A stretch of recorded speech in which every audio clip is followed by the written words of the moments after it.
from BBC, or should I say the subtext under their headline. Some of European and Americans who have made their fortunes in trading human beings have seen their legacies reassessed, their statues toppled, and their names removed from public buildings. In other words, white people in America, white people in Europe have visited everybody who had a hand in slavery. They've realized their mistakes, and they have done the noble thing by pulling down all the statues, by making sure that the buildings named after these dealers in human beings is torn down. But there is another side to it. Before the white man came, what was the behavior of your local village African? What were you doing with your own people? That tells you everything you need to know about who we are. And the reason why Radio Biafra came and IPOB is here today, for the world to understand that we have recognized that the problems that we are going through is not as a result of colonialism. It is not as a result of whatever a white man may have done. The difficulties we are facing, not just in Biafra land, not just in the wider Nigeria, not even in sub-Saharan Africa, is because of the way a black man reasons. That is all. Nothing more, nothing less. And over the years, the people that are called the neo-colonialists, they are the most horrible set of people ever. Those who are saying to us that our engineers cannot build bridges. For you to build a bridge, you have to go and bring Julius Berger from Germany. For you to build a road, you have to go to China to go and build a construction firm. Whereas there are graduates who are engineers at home from our own universities who cannot get a job to build the roads that we all need as a critical infrastructure for any society to function. I want people to understand this. The problem with Africa is this.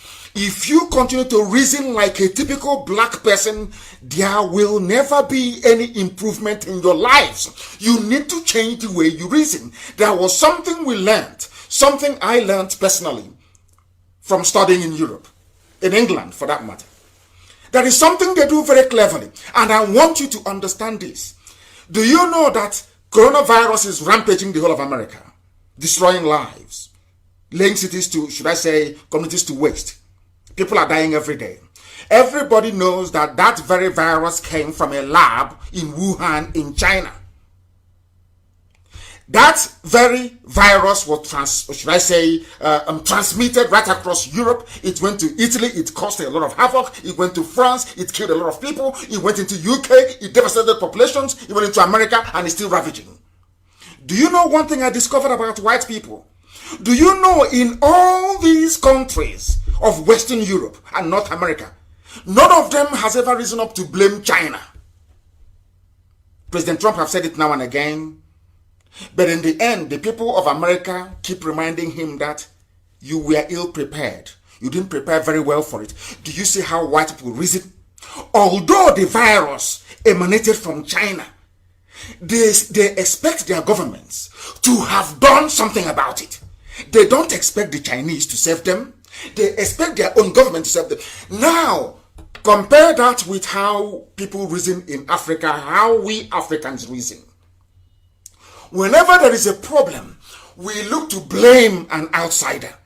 We never blame our own shortcomings, because Americans are saying to President Trump, the reason why we have CIA, we have Secret Service, we have all these people working and being paid through taxpayer money is for you to anticipate all these problems even before they get to us and to prepare to mitigate them. Do you understand? But in Africa, we never hold ourselves responsible for anything. And that is why we are suffering. That is why you see people all over the place not knowing their left from their right. We never blame ourselves for anything. Yes, racism is very bad. Slavery is very bad. All of these things are horrible. But ask yourself a very simple question. Who gave the white man the impetus to come to West Africa to offload our people? Literally, harvest us from our villages and take us to the Caribbean, to the Americas, to Europe, to become slaves to fellow human beings. Do you understand? Do you now follow? Now, listen very carefully. There is a Biafran journalist. Her name is Adobe Tricia Mobani. She wrote about how her ancestors sold slaves. We sold our own people. People are wondering, why are we suffering? Why is there no light, no good roads, nothing seems to be functioning, no good hospitals? Every day is like a cursed day in our lives. There is no country in West Africa that is doing very well. People don't know where these problems are coming from. The problems are coming from the fact that you sold your own people to foreigners, to enslave them, to subjugate them. The same thing is happening today with the fulefus and the traitors and the saboteurs. They keep selling their people. They are not content. They keep selling them. They keep undermining any effort that will bring about liberation. They're against it. These are the modern day slave traders that you have. But they don't have human beings to sell. If they did, they would have sold. All of us. This is our own making, not the making of the white man. Adobe Trisha Nwobani wrote a book. And in it, in the extra, she said, my great-grandfather, Nwobani Ogogo Riako, was what I prefer to call a businessman from the Igbo ethnic group of southeastern Nigeria. He dealt in a number of goods, including tobacco and palm produce. He also sold human beings. Now, do you understand it? And I have said this thing to you before, even in the scriptures, because there is no family, there is nobody anywhere in Biafra land that doesn't anchor their faith on the existence and the benevolence of the Most High, that is a God in heaven. And they also know, a majority of them in this day and age base their belief systems, or should I say their understanding of the mystery of God the Creator around the Torah, the Old Testament, and the New Testament. Put together, they call the Bible. Everybody believes in that. And if you go there into the Word of God, He has said it many, many times. You don't kidnap people, which was what we were doing and selling to white people. You don't sell your own people. It is very clearly written. In other words, we have broken the two cardinal rules that God gave to us that we shouldn't break. And that is why Africa is suffering. I want to start this evening by telling you that the problem that we have is in us. It is inside us as a people, as a race. And we must eradicate it. She wanted to say, my father had agents. They captured slaves. Kidnapping didn't start today. They captured slaves. They called them slaves. These are free people who went to the farm to go and farm. Somebody will come and grab them, tie them for a white man, and deliver to a white man and collect money. And you want God to love you. Is that what you think? You want God to... The same thing that is happening today. The same thing that is happening today, there is no difference. They will sell you. They will do anything they can in order to get ahead in life. All they are looking for is money. They sold slaves through Calabar and Bonny, through Opobo. People from... Listen carefully. She's of course, she's correct. People from ethnic groups along the coast, such as the Efik and the Ezon, usually acted as stiff doors, which are, they come, the white man will meet them and say, I want you to be a middleman. I want you to start selling your people. They give them tobacco. They give them snuff. They give them a cigarette. They give them whiskey. And the business has begun. You now start to sell your own people. I am saying this for the whole world to understand that as you're blaming white people for slavery and tearing down the statutes of slave dealers and slave traders, you must not forget one simple fact. It was Africans that sold their own people before the white man came. Before the Europeans came, we used to sell to the Arabs. We used to sell to the Arabs. When that one closed, the Pope announced you can go to Africa and take slaves. They started coming to West Africa. And we obliged them. Dahomey was emptied. Badagry was emptied. Along the entire coast was emptied. All the way to Gabon. Emptied of our people. They are the blacks that are still being killed in America till this very day. That is the history of our people. And upon this very simple foundation are we going to weave the entire broadcast tonight for you to understand that the difficulties we're encountering, the problems we're having on a daily basis is down to the very simple fact that we don't know how to take care of one another. We don't understand it. We don't look at our actions and say to ourselves, is what we are doing inimical to the advancement of our people or not? We don't do that. We don't do it. And in IPOB or Radio Biafra, we tell ourselves the raw, painful truth that we may learn from it and advance. And that's what we're doing tonight. Now listen very carefully. Our problem is this. Because we are fighting for liberation. Everybody wants to be free. Absolutely everyone. Oduduwa wants to be free. Middle Belt wants to be free. Hausa wants to be free. Kanuri wants to. Everybody in the abominable contraption, the zoo, wants to be free. Now ask yourselves, why are you not free? It's because of the greed of some people. Other people see themselves, oh, I am the governor. So if freedom for our people means that I will no longer be called Her Excellency or His Excellency, then to hell with freedom for everybody. This is a slave master. That is how they behave. Because I'm a senator. And if freedom means dissolving the whole of the zoo called Nigeria, if dissolving Nigeria will bring freedom to people, then I don't want that freedom. Because now is my turn. I'm going to be here for 8 years. I am a senator. I want to make that money that others have made before me. This is how they reason. I want the world to understand that even in a place like Nigeria, even in an abominable contraption that the white man created, the same white man that came to take you, created a nation for you and you accepted, the same people who are there today, they are the architect, they are their own worst enemies. That is how a black man reasons. When I say it, somebody wrote to me angrily and said, you are promoting white, supremacy. And I said, no, you are being very ignorant. I am telling you, can you fault anything I say? Forget about the delivery of the message. Can you fault anything I say? He told me, no, I cannot fault it. I said, then what is your problem?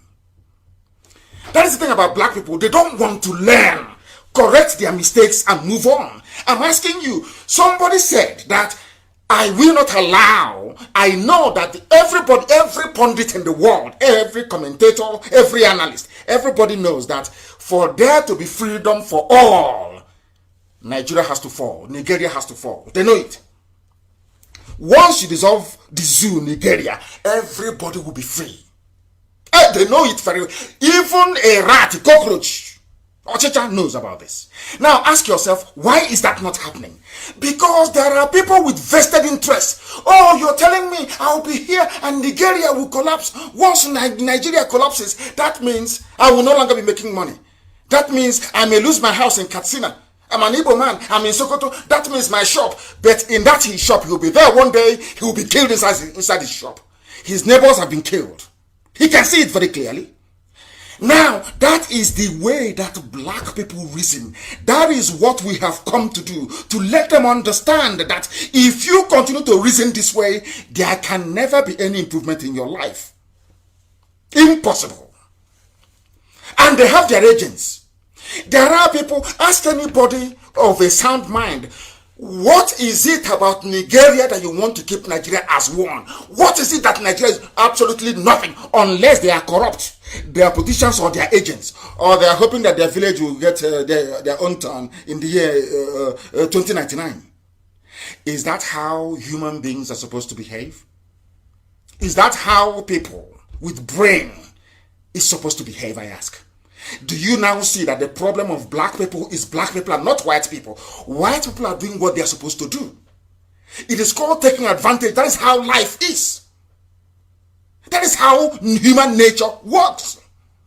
You made yourselves commodities and they came and they bought you. They took you by force.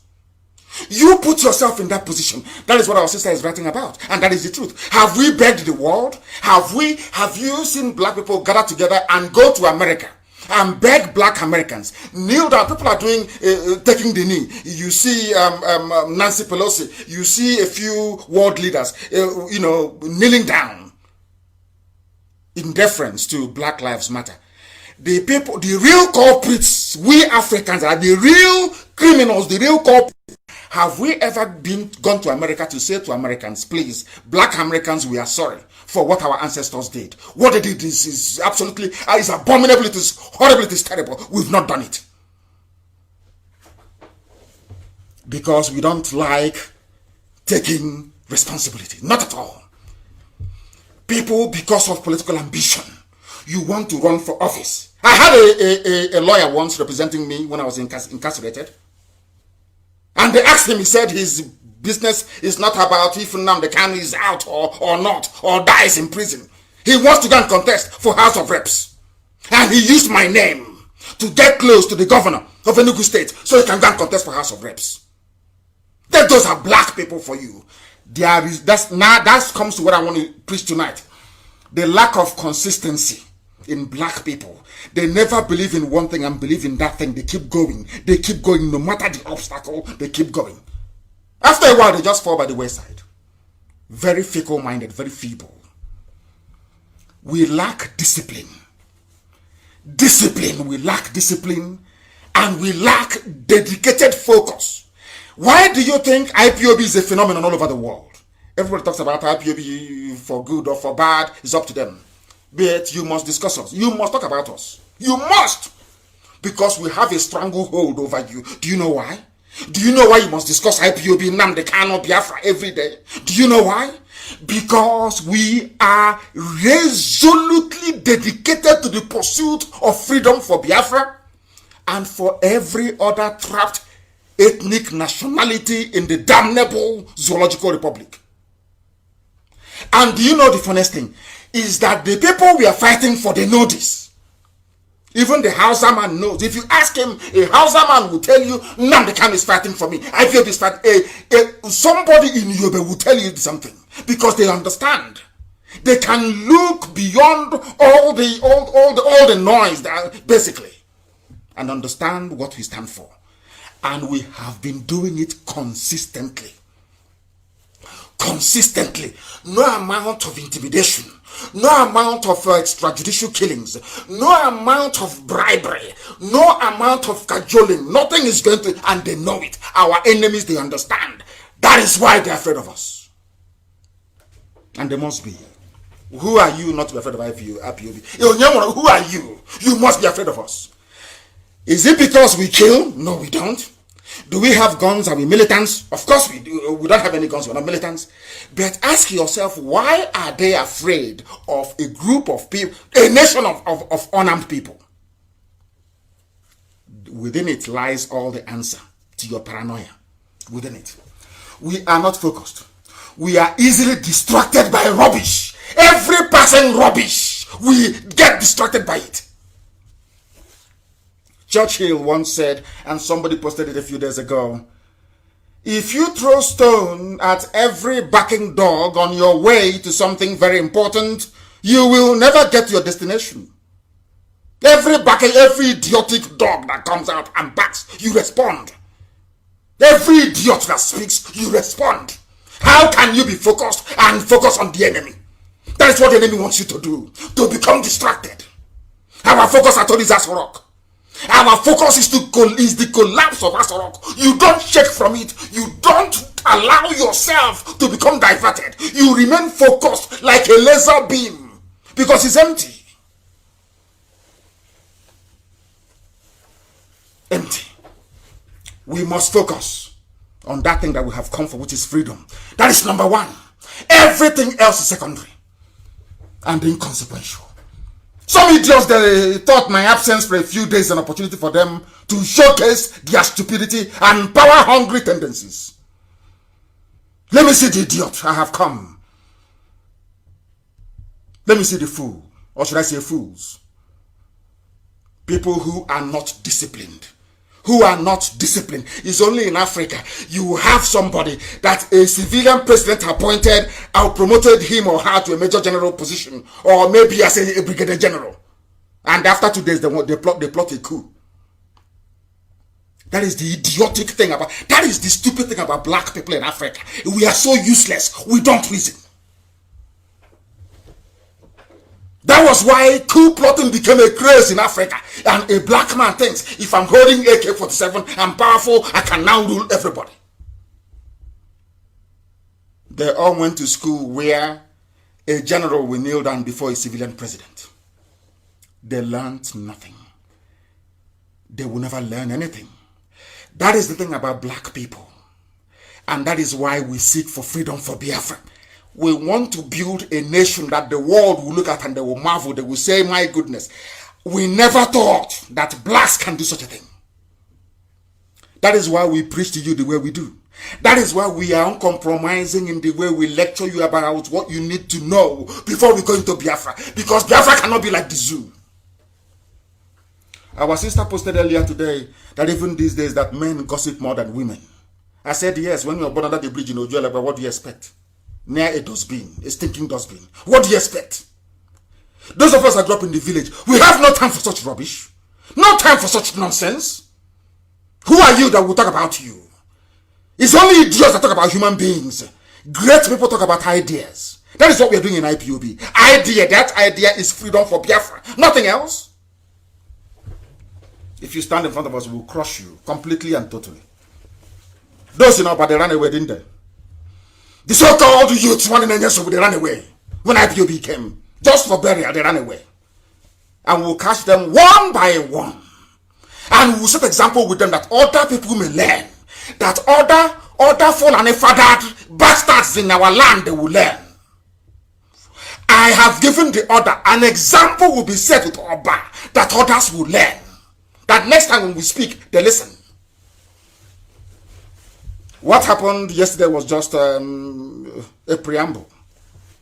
They should keep running because we'll get them.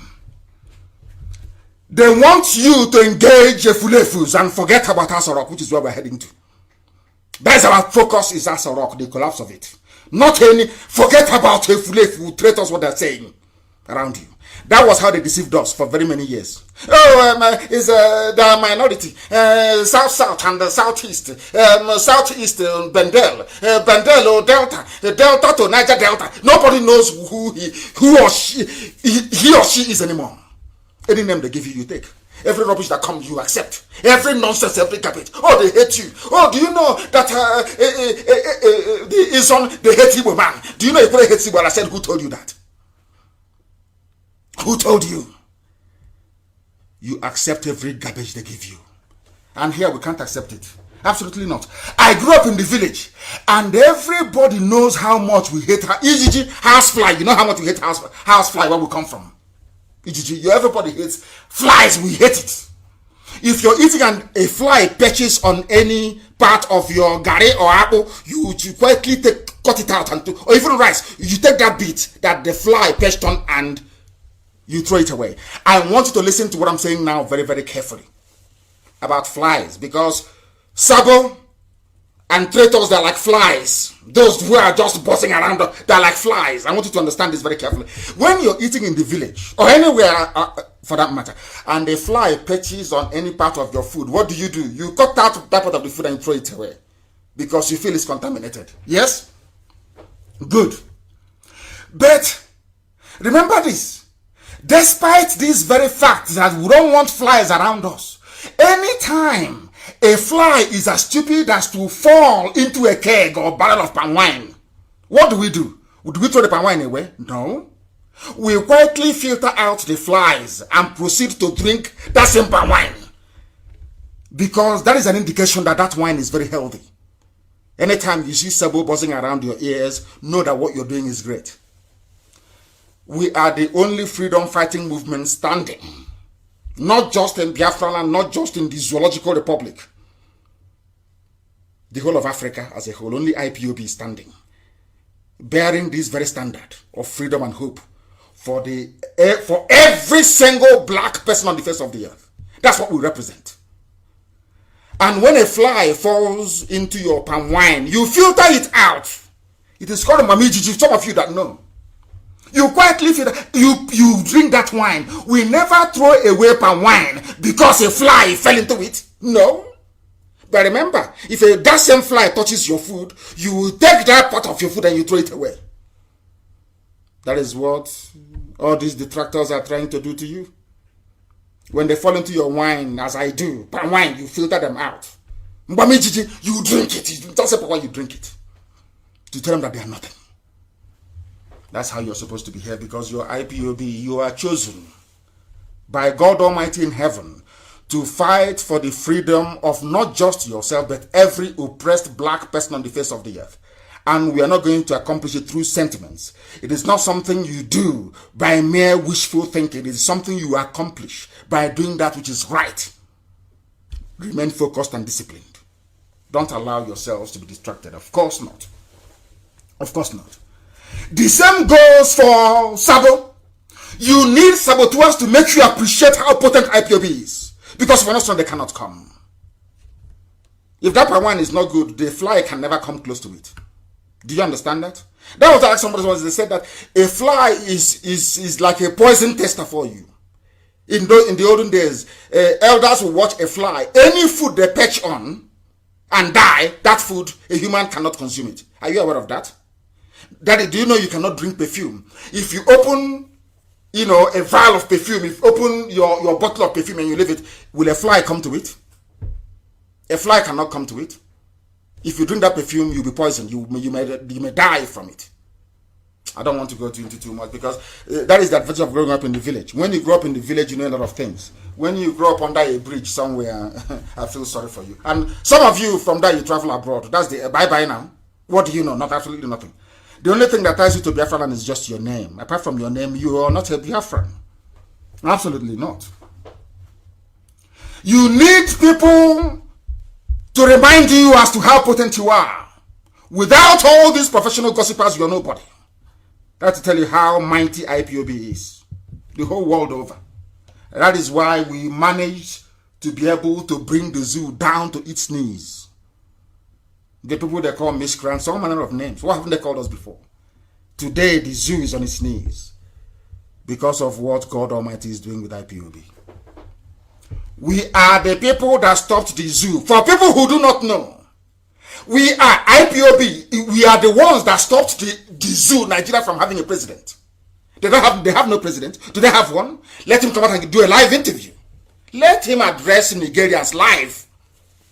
Let him address inhabitants of the zoo, Niger area. Let him come out live. Do you know why? IPOB. Who says you're not powerful? You don't know how strong you are. You have no idea. Why do you think they want to distract attention? Because you're mighty. Because of this IPOB, the world has no regard for the zoo. They are crying. No one has any regard for them. We are simply unstoppable, and our enemies understand this. I'm ashamed that some of us spend time responding to inconsequential idiots that nobody has ever heard about. The only reason why you hear about these fools is because they mention IPOB. You have to mention, to be relevant, you have to mention IPOB, or else you're nobody. You are nobody.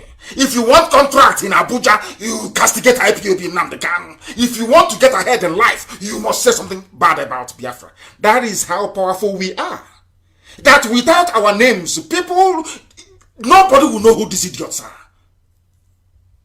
That's how powerful you are, if you don't know. Ask them, okay, talk about yourself.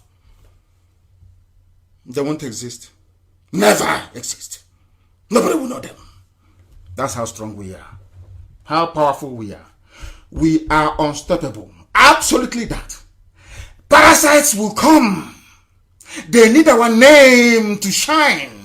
We must ignore them and watch them disappear. Our firepower from tonight is going to be focused on the zoo and nothing else. Some of you are foolishly engaging idiots that have no standing and no reckoning. Absolutely none whatsoever. Our future, if we continue this way, is going to be like that of the departed Ezekiel's work. For those who don't know about the danger that the zoo Nigeria portends, if you want to know how damaging Nigeria is to an average sensible human being, the story of the late engineer Ezekiel Izuogo is a timely reminder. Or the Yoruba girl that was killed, the helicopter pilot. Some of you are aware of all these things. Why did these people die? Ask yourself that. Because of a place called Nigeria. In any other place in the world, they'll still be alive and thriving. In any other place, Ezekiel Izuogo will be like Henry Ford. Somebody built. Do you know that the fact that you're driving a car today, or let me just say in the 40s or in the 50s or in the 60s, was because of a man called Henry Ford? Do you know what Henry Ford did? Henry Ford commercialized automobile production. He industrialized it. He made cars affordable for ordinary people. And that was why he was voted the capitalist, or should I say the businessman of the 20th century. Henry Ford. We have here in Ezekiel's work, we have our own Henry Ford. But because he's a Biafran, because he's blessed, and he unfortunately he found himself in a British contraption called Nigeria. His life ended in failure, not for him personally, but for the society. Now he's dead because he's a Nigerian. And all the support and help he should have received, all that support and help, they are now in hotel buildings in Dubai, in plush mansions in London, in Swiss bank accounts. Why? Because of Nigeria. And that is why we want it to fall, by all means. Is this the future you want for your... Look at your child. Some of you have very bright children, boys and girls, who wants to be engineers, who want to create something, technicians, they want to build something. Maybe some of them are right now, showcasing their talent. Look at his work. I want to let you know that as long as Nigeria exists, Nigeria, as long as Nigeria is existing, you can never attain your full potential unless you're a criminal in politics. They are the only ones who attain their life's ambition, which is to loot and to keep looting. That is the pinnacle of success in the zoo, is how much you have stolen. Ezekiel's work is dead. Is that the future? This is a man that in any sane society they would have nurtured him. Everybody right now who could afford a car would have a car very peacefully. There will be taxes rolling in. There will be export potential for the car, the automobiles that he's making. His name will be on the car, his work, maybe. The white people, they had a man called Henry Ford.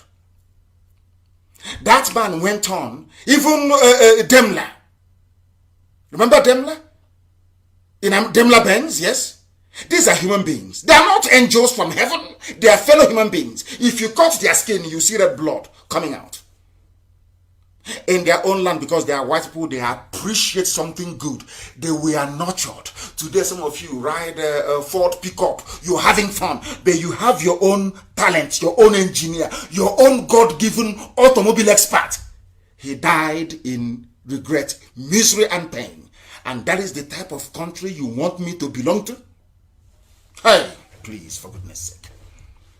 If you want the future of your child to be like that of Ezekiel's work, then all well and good.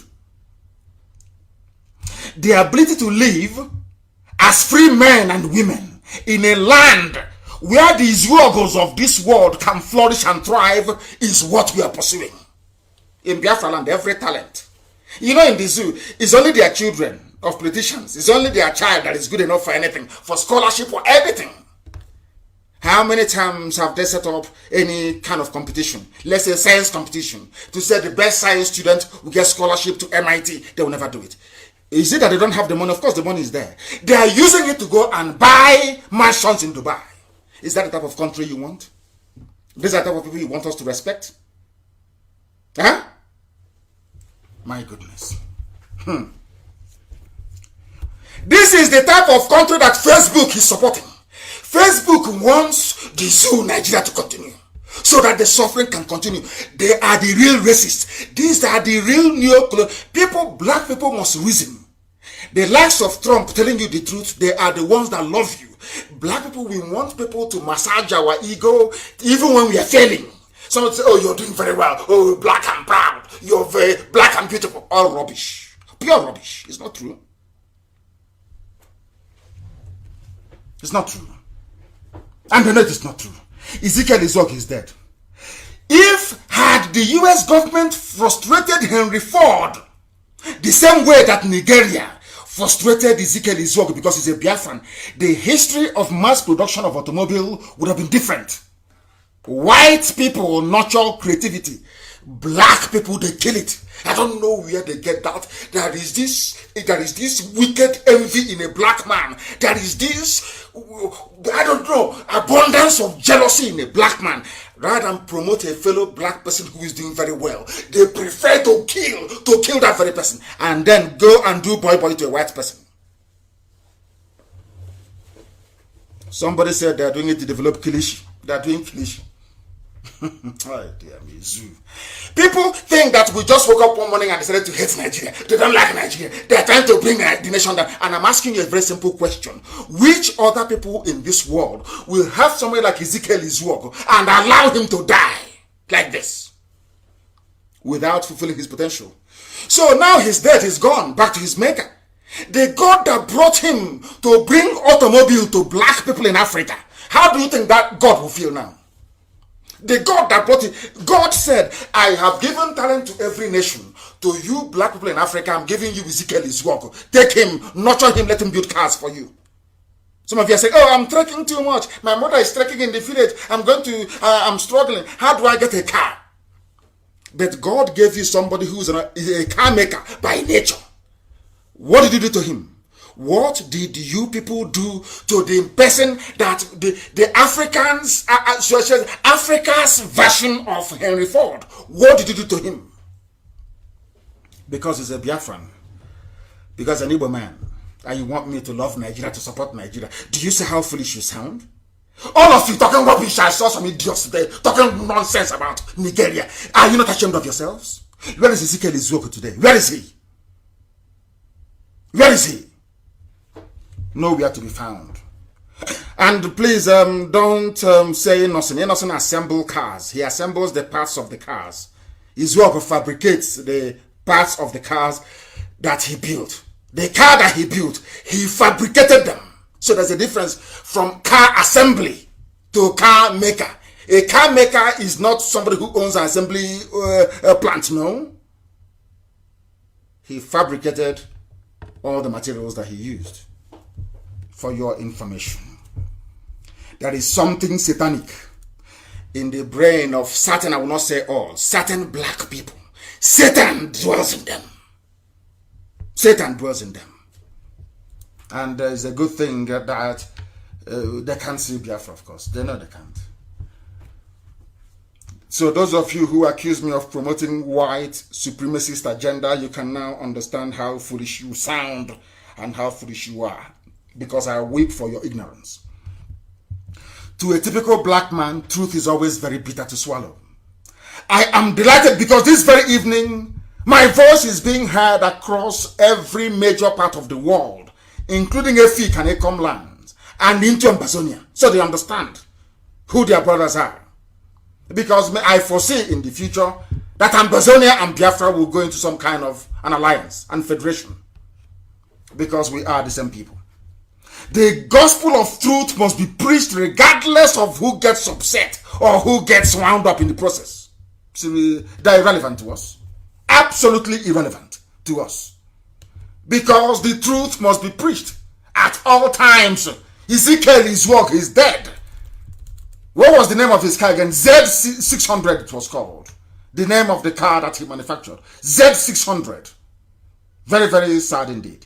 He is Africa's foremost car inventor and manufacturer. Manufacturer, I didn't say assembly plant, no. Manufacturer.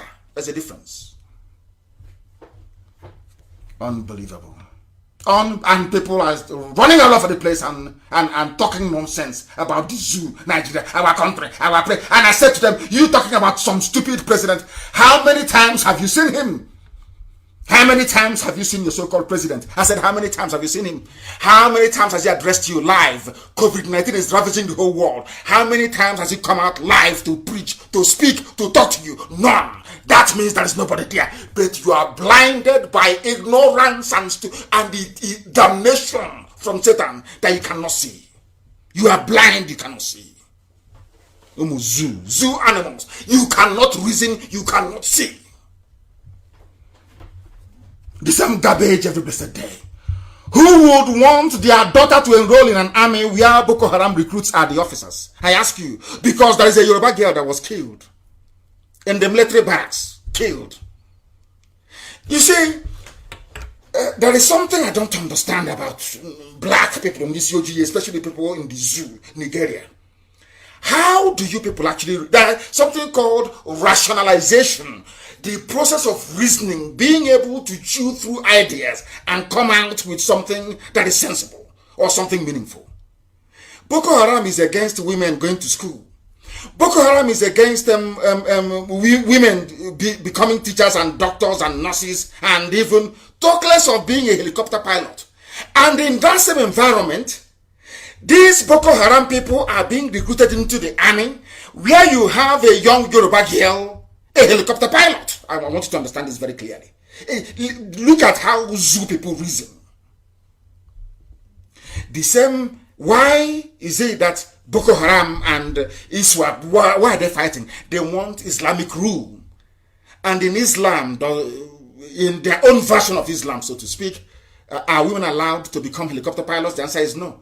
Then why are you recruiting Boko Haram into the army where you have female pilots and female officers? Simple question. Can you answer it? No, of course you can't. You're a zoo animal. Nigeria. What do you know? Your brains are empty. What is wrong with you people that common sense eludes you Nigerians? Nigerians, you people cannot reason. You can't. Oh my goodness me.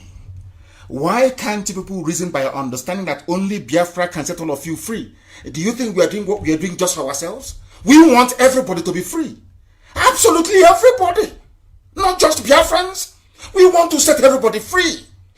Up to and even including Janjaweed. We want people to be free. You cannot become free unless the zoo is down. Unless Nigeria ceases to exist. As long as Nigeria, that's the proper pronunciation, not Nigeria is the phone, Nigeria. It sounds a bit, okay. The proper name is Nigeria. If you go to Germany, give anybody in Germany, give a German your passport and say, please, where do you think I come from? He will call you Nigeria. You're Nigerian. A nigger from a nigger area. That is who you are. Double nigger. That's who you are.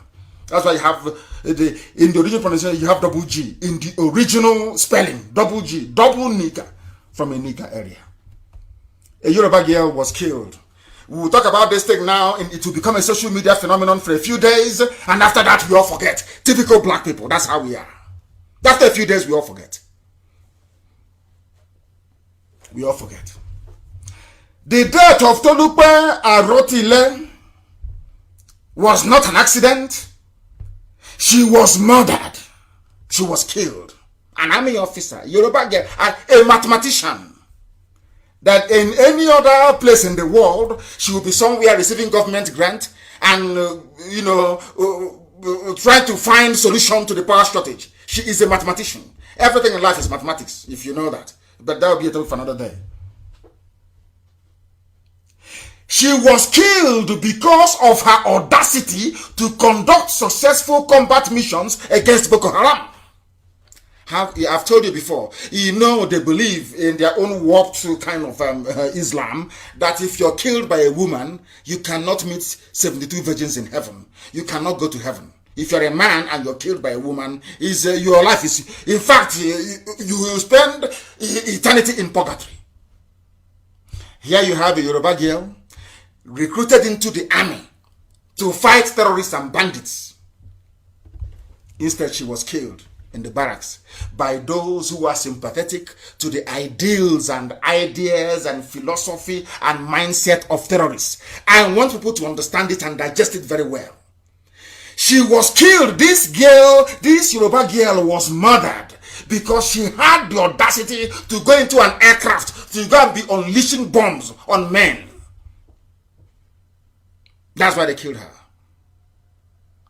Do you understand? Are you still a proud Nigerian? Are you still proud of Nigeria? She wasn't killed in the battlefield. No, not at all. She was killed in the barracks. Do you know what that means? You people, I feel sorry. I don't know what is wrong with black people. Why can't we reason? You have a Boko Haram, you have a terrorist group with a very warped mindset about the position of women in a society, and you're recruiting those people into the army. And in that army that you're recruiting these terrorists into, you have women who are serving. And you're telling me that people are sensible, that they're reasonable? Is that what you're telling me? She's dead. All they will do, maybe they'll give the parents her salary for 2 months, probably around 80,000 naira, less than 200 pounds. They'll give that to the family. People will say, oh, we are sorry, we are going to investigate all these things, and nobody does nothing. It's over. She's dead. All the money, even the salary they have paid her is not enough to cover her school fees at secondary school level. So the parents gave birth to this girl, trained her. She's a mathematician, very, very bright and intelligent. And her life just ended like that. I know she's signed up as a soldier. She may die in combat, yes, but not to be killed in the barracks. That's what happened to her. Go and tell her parents about one Nigeria and see what they will do to you. This is the zoo. In a country, the people she's fighting, their comrades are her fellow officers in the army. Do you understand? Because she's serving alongside the so-called repentant Boko Haram. And you're going out and you're killing their comrades and you think they'll be happy? Of course not. They'll kill you. And that's what they have done. They've killed her.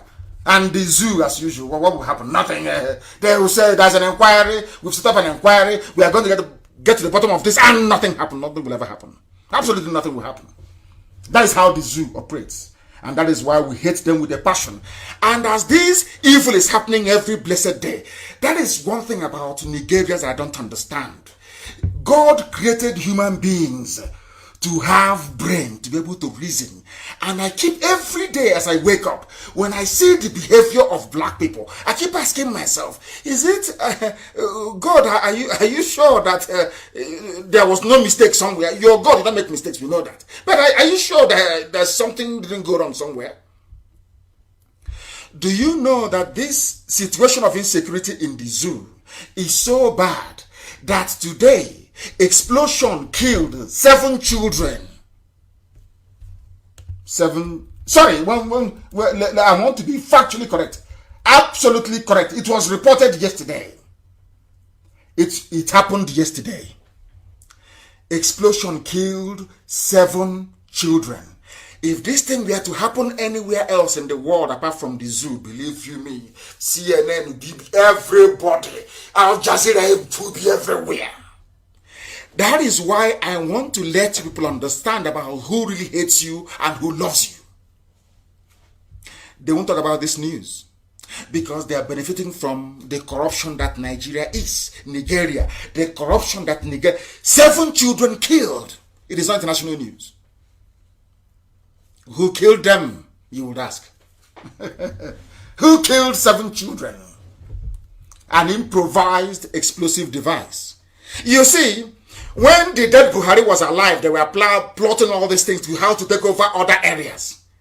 They never learned when an army from the north came to Biafra land to take Biafra land 300 years ago, and what happened to them. You see, they forgot one thing. They thought that the loss of Biafra between 67 and 70 somehow was a signal that they can go on and take over the whole of Biafra land. But you see, I am saying this to the feudal lords, the Janjaweed, those who control the Fulani Caliphate. This is something they don't know. There is something very special about Biafra. God may punish us with you or with Britain as he did before you came, so that we can return back to him. Not that so you can come to occupy our land. The more you have this design in your brain to take over the whole of the South, to take Yoruba land, to take Biafra land, and bring in every Janjaweed in West Africa to come and reside in, the more you lose your own land. That's what is happening to you. You have come to kill other people, but there are those you left behind who are now killing your own children. It's happening in Katsina, the state where the dead Buhari, I said dead, late dead Buhari comes from. Any idiot telling you otherwise is deceiving you. They know Buhari is dead. They're all covering it out of shame, so they will not say, oh, Nnamdi Kanu was right. That's all. That is all. They know Buhari. Everybody. Who doesn't know that? That the mass murderer is dead. Today, 7 children are dead in his hometown. And you're telling me that the old Buhari will be there and he will not say anything? 7 children killed in his own hometown. You people are truly daft. You Nigerians, you niggers from the zoo, you are truly, truly daft. Daft beyond recognition. Daft. 7 children are dead. And Nigeria, let's make it better. The people are dying every day. The young pilot is dead. Helicopter is dead. Your soldiers are being slaughtered in Boko Haram territories. Bandits are ravaging you every day. Fulani terrorists, Miet allies everywhere, killing you, taking over your land. And you have the temerity to wake up and say, Nigeria, we will fix it if we restructure it, if we do this, if we, our governors. You people are, you have abandoned the real issue. There is a saying where I come from, in the village. You abandon the main problem itself, which is that as long as the zoo, Nigeria, remains one, you will die. You will perish. You will die. Your children will die. Your fathers will die. Your mothers will die. Your uncles will die. And nothing will be done about it. The sooner you realize that, the better for everybody. And then you work towards dismantling it. 7 children dead. Tolulope Arotile dead. Izuoko dead. In the zoo. Nobody is reaching their potential. Only looters and criminals. Only criminals in political office. Only them attain the height of their profession. Every other person is suffering. And you wake up in the morning and you go to a television station. Nigeria, I believe in multi-diversity, in multiculturalism, talking garbage and trash that you don't know about. That's how foolish some of you are. How daft some of you are. And you claim you went to school. What sort of school is that you went to? What sort of school? 7 children are dead. It doesn't touch you. It doesn't affect you because they're not your children. You don't care. That is that wickedness in a black man that is keeping Africa in perpetual poverty. There is this wickedness in a black man. Wickedness and evil. Evil. 7 children dead. Children, not adolescents, not teenagers. Children dead. You're not moved. You're a black man or black woman. You're not touched. How evil can you people get? How horrible. If you don't destroy Nigeria, Nigeria will destroy all of you. Let me tell everything I tell you, write it down and the date down. Every prophecy I gave is accurate 100%. Nigeria will kill all of you. You watch and see. Be there, be fooling yourselves around. Allow that primordial, destructive instinct in a black man, envy, greed, and jealousy to destroy all of you. In the zoo, it will swallow you. This is a hard man. When Buhari was alive, because he's a hard man, he's a general. Look at insecurity in his own compound. 7 children killed. And some of you cannot reason very well.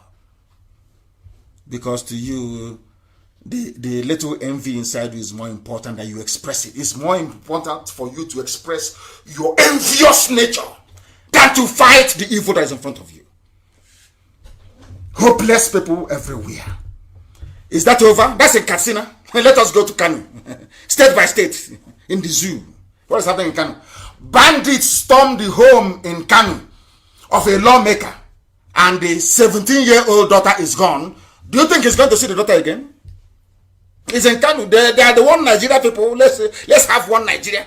They don't know that if you have an Arewa nation or a Hausa people are big enough to be a nation of their own. Do you think this nonsense will happen? Of course not. Of course not. Because you've allowed everybody to pick up AK-47. Nobody's complaining, oh no. But watch the day now that IPOB will come out to defend our land. You will see them, their mouth will start running like a broken tap. You say in the north, 17-year-old girl gone from the home of a lawmaker. I still want Nigeria, yes? You love Nigeria, don't you? The girl is gone, never to come back. Like Leah, they're gone, she's gone. She will give birth to offsprings of terrorists for the rest of her life. 17 years. She's too old. By this time next year, she will give birth to the first child. You love one Nigeria, don't you? Do you see how foolish all of you are? Do you see how daft all of you are? One Nigerian is. It's how foolish you are. One day they come and take your own child, and all we can say is, "Oh, it's bad. Do something now. Reshuffle the defense chiefs." You're talking garbage, as always. Garbage. But your child is gone. That is the thing that's the big difference between white people and black people. Whites will sit down, analyze. They will not bother with the symptoms. They go to the root of the problem and they will solve it. But in this UG black, hey, he's bad. Nothing person no go see for this country, and that's the end of it. And they are gone back to their gossipy old ways. Gossipy old ways. Useless set of people. Sometimes I ask God why he created black people. I'm telling you, you are useless and hopeless. You don't reason. Little girls blown to bits, dead. In neighboring Kanu state, a girl in her father's house, a little girl, 17 years old, in her father's house, Fulani, Miyetiala came there and kidnapped her. And some of you wake up to open your useless thinking mouth to say, Nigeria, one Nigeria, we want Nigeria as a country. You are useless. Useless beyond redemption. I feel for the family and I feel for the little girl. I feel for them, honestly speaking. It's very, very, very, very sad. And I don't know where, people that wake up in the morning to talk about Nigeria, what type of God made you people? If you come out and say, I believe in Nigeria, I'm asking you, what type of Satan, not God, what type of Satan created you? Another news is coming. Somebody said, not me, no, what I'm telling you is what zoo newspapers are reporting, not me. Patriotic soldiers are being killed off by their own colleagues in the north. Who are those their colleagues? Are they not the Boko Haram that you brought into the army? Do you see how foolish Nigerians and Nigeria, all of you, do you see how useless you are? I want to prove it, how useless you are. Your soldiers are fighting those you claim are terrorists, of course, financed by Fulani people. It was Buhari and his group, when he was alive, that said Boko Haram. They didn't fall from heaven. He said an attack against Boko Haram is an attack against the North. It is the truth. They've gone and they've removed it from search engines, but it's the truth. We still have the picture, the headline from this day newspaper. You went, they sent you, deployed you to Maiduguri to go and fight Boko Haram, and you went into battle with them. You killed some, they killed some of you. You captured some of them as prisoners of war. And instead of actually dealing with them or holding them until the war is over, you now release them prematurely and recruit them into the army. They now join you to go and fight their colleagues. Are you mad? Do you see how foolish Nigeria is? Are you sick in the brain? That is why this soldier is saying that those of us who are patriotic, we are being killed by our fellow soldiers in the army. Do you see how the zoo rolls? Do you see how the zoo rolls? Do you see how they roll? I will read it for you so you will know. My fellow soldiers shot me on the battlefield for killing Boko Haram fighters. A soldier is reporting.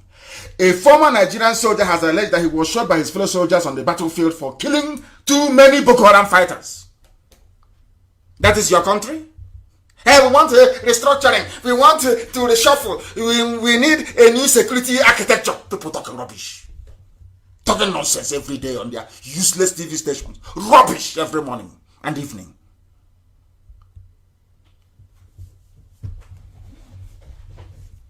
That is what they do. They never ever address the issues. Why are you recruiting terrorists into the army? Nobody can answer that. Nobody can. They've been saying they can be president if they want to be. That is how they are. Zoo for you. Zoological Republic. Because when you see a black person and you feel that they are reasonable and they're educated, they are polished, they're enlightened, as soon as you begin to engage them in a conversation, you become disappointed. You notice how empty and vacuous they are. Black people, there is something wrong with a lot of them. Something fundamentally wrong with their reasoning process. I'm telling you the truth. And as this whole nonsense is going on, the Fulanization agenda is gathering momentum. It doesn't matter how much they loot. It doesn't matter how much they steal from you. Their agenda is still going on. The agenda is still going on in the zoo. Zoo animals. The agenda is still on. And what is the agenda? I'm going to please publish the list of all retired, those who have retired a few days ago. 90% of them are Southerners. Those of them that voted for APC from the West, this is your handiwork. Well done. They retired, many of them. Major General Ude, Ilo, Ijoma, Ejimai, Akem, Atewe, Wiwa, Ali, Kole Osom, Aliyu, Agachi, Okonkwo. These are Brigadier General Okonkwo retired. Brigadier General Ogidi retired. All retired from the army. They are preparing for complete takeover and onslaught. We know about all these things. But what are we doing about it? The zoo is there. Zoological Republic is still there. You will see people that come, hey, let's do our nation, 2023, who is going to be the president? And I wonder what type of planet these people are inhabiting. Look at your zoo. All your generals are being retired from the army. All of them. Look at the list. Is there. Please, Amaka, try and publish it. The list is here for all to see. Everybody. Wankwo, Nicholas Achinze. That was the Dasuki's ADC. Colonel, retired. All of them. Oh, very, very sad indeed. These are people that spent decades deceiving everybody, that Biafra is a bad thing, Igbo man is out to dominate everybody. Today, they are not only dominating you, they are also killing you on top of it. That is Fulani for you. They spent years deceiving all of you. Bendel, Niger Delta, South, Midwest, Upper West, Middle Belt, gerrymandering and cutting people up into pieces, whereas they are busy planning. Every day they are planning. Every how to take you over. And those of us, so I will say those of us from the South, because that's been a development, I'll talk about that later on. Those of us from the South, always messing about and, of course, allowing our envious nature to get the best part of us. Here it is now. Who's going to save you? This Fulani presidency, they have, as somebody said, they have serially, deceitfully, and masterfully completed the configuration of the entire zoo security structure. They have now placed it firmly in the hands of northern Muslims, Fulani alone, to the exclusion of every other ethnic bloc in Nigeria. Yet, people that went to school cannot see this as a problem. They don't see it as a problem. That is how sad they are. Now, let me tell you something that you don't know. Can you imagine this being Jonathan's administration? Hey, by now, every Biafran in the north would have been beheaded by now. Let me call them out for you so you know. Those who are responsible for the mess in the zoo and why they place their men in all key positions. Chief of Army Staff is from the north, Muslim. Fulani, forget Hausa Fulani. There is nothing like Hausa Fulani. Hausa Fulani people are vassals to the Fulani people. If Hausa is vassal to the Fulani, they are nothing. Please, don't say Hausa Fulani is Fulani. Police Inspector General of Police, Police IG, Northern, Muslim, Fulani. Minister for Defense, Northern, Muslim, Fulani. Minister for, these are heavy portfolios. Minister for Internal Affairs, Northern, Muslim, Fulani. National Security Advisor, Northern, Muslim, Fulani. DSS, that's Director General of DSS, the Secret Police, Northern, Muslim, Fulani. The Chief of Staff, Northern Muslim Fulani. ADC to President, Northern Muslim Fulani. The Chief Security Officer to President, Northern Muslim Fulani. Protocol to President, Northern Muslim Fulani. Private Secretary to the President, Northern Muslim Fulani. DG Customs, Northern Muslim Fulani. DG EFCC, the one they've just suspended, Northern Muslim Fulani. DG Nigeria Prisons, Northern Muslim Fulani. DG Immigration, Northern Muslim Fulani. Minister for Petroleum, Northern Muslim Fulani. Minister for FCT, Northern Muslim Fulani. And you're still in one Nigeria, yes? Are you all part of the same one Nigeria? Funny, foolish people. You're not only funny, but you're very foolish. You Nigerians, nigger people. You're not only funny, you're very, very foolish. Look at it. If this had been Jonathan's administration or Obasanjo, hey, you won't come outside the next day. But here you are. And people are defending this. People are defending this. Oh, black people in this UG. Black. Let me tell you something, please. Amaka also published this very one. There was an intercepted telegram. The M branch, our own IPOB intelligence, the very best there is. It's just because we don't have a state. The very best, I tell you. We intercepted a secure communication between an army officer in the field and the zoo defense headquarters over the mess going on in the Fulani-controlled north in the phony war against Fulani terrorism. It's not Boko Haram or ISO, it is Fulani terrorism. That's what you're fighting, Fulani terrorism. Fulani corrupt feudal lords fighting Fulani terrorism, they themselves created. That's what's happening. They say our army is in the northwest fighting insurgency. No. Who created the insurgency? Fulani. Who are the insurgents of Fulani? Who are the terrorists of Fulani Muslims? That's who they are. And who are the ones fighting them? Okay, Fulani officers, but with southern recruits, the ones who are being killed. This is a letter. I will try to read this letter verbatim. Please, Amaka, publish it. It's a highly classified document. I think they'll be wondering, they shouldn't wonder anymore. I know what happens inside Asorok. Is it defense headquarters that I will not know? I know everything. We know everything. Listen. Sir, this is a communication from an officer in the field to defense headquarters in Abuja. From Maiduguri to Abuja. Listen very carefully, please. Sir, terrorist ambush. You know, it's a telegram. That's a full stop. At about 0714 071410A. That's what they, Army code. July 20.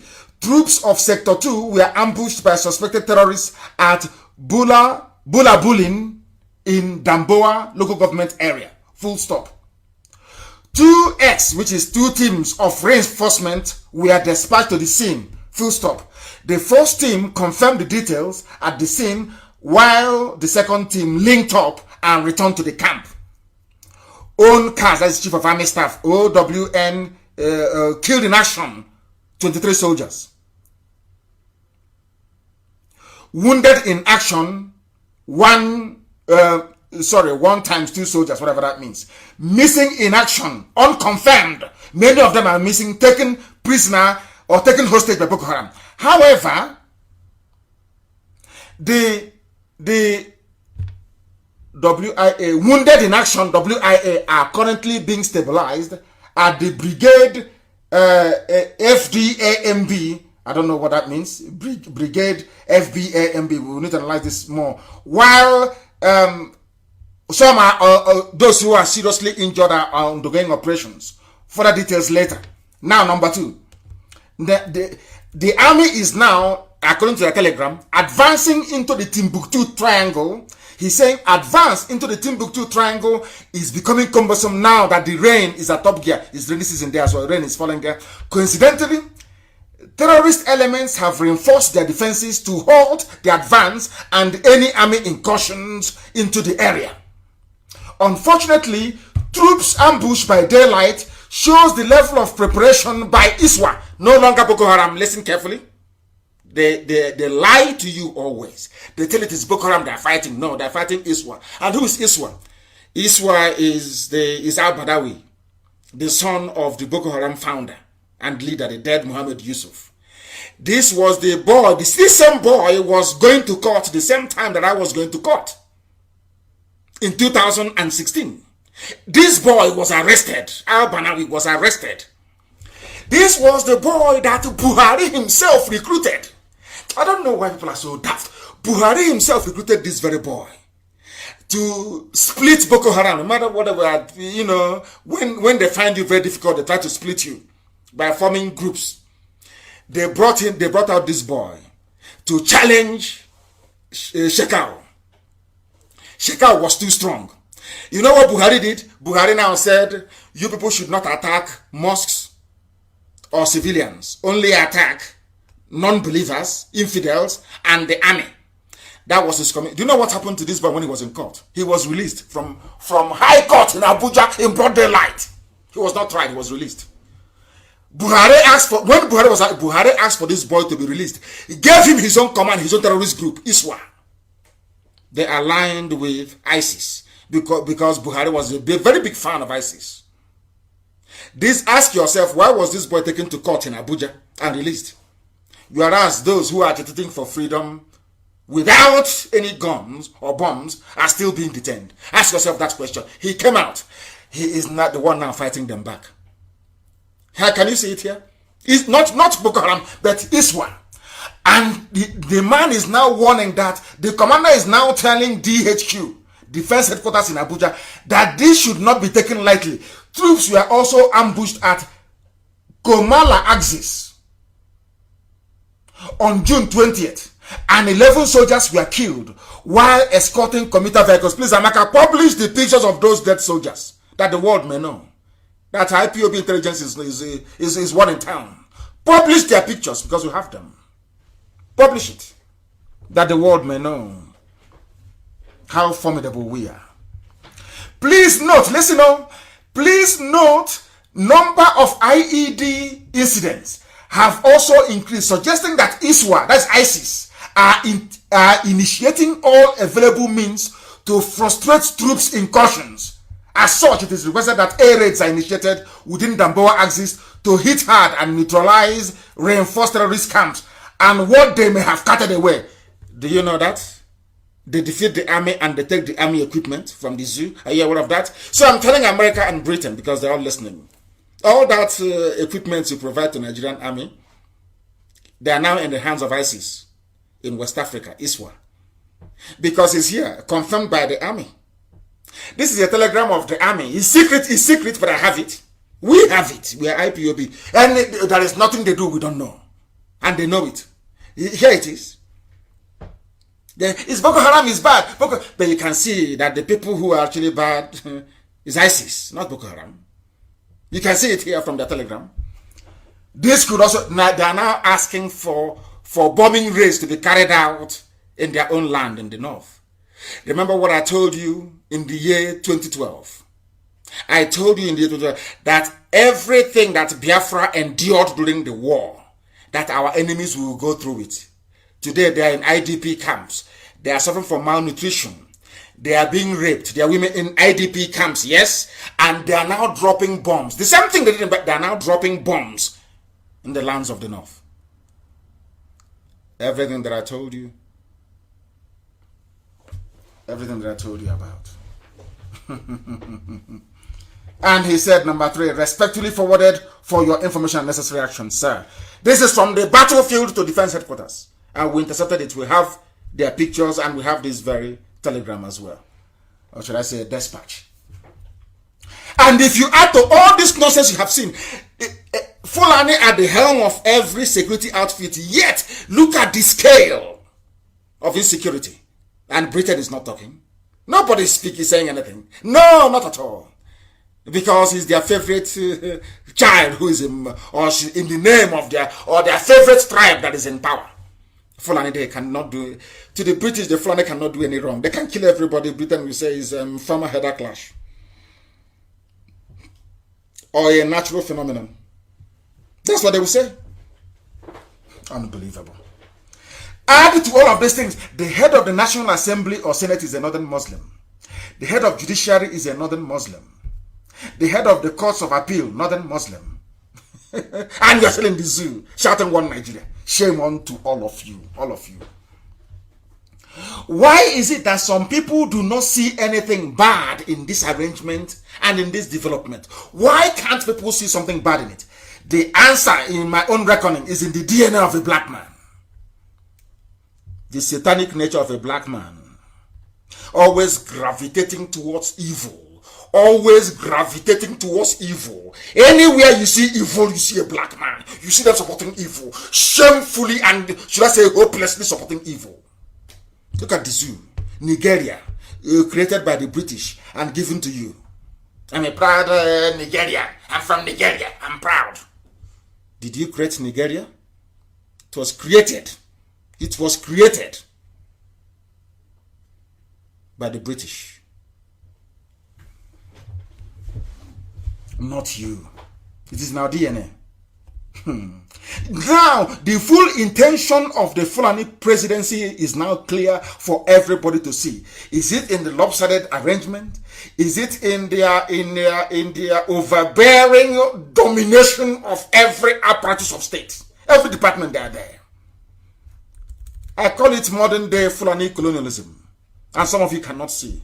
Every day you come, you are begging them, oh, why don't you give us one slot? Give us one position now. And the funniest thing is that they are doing all these things without any recognized head of state.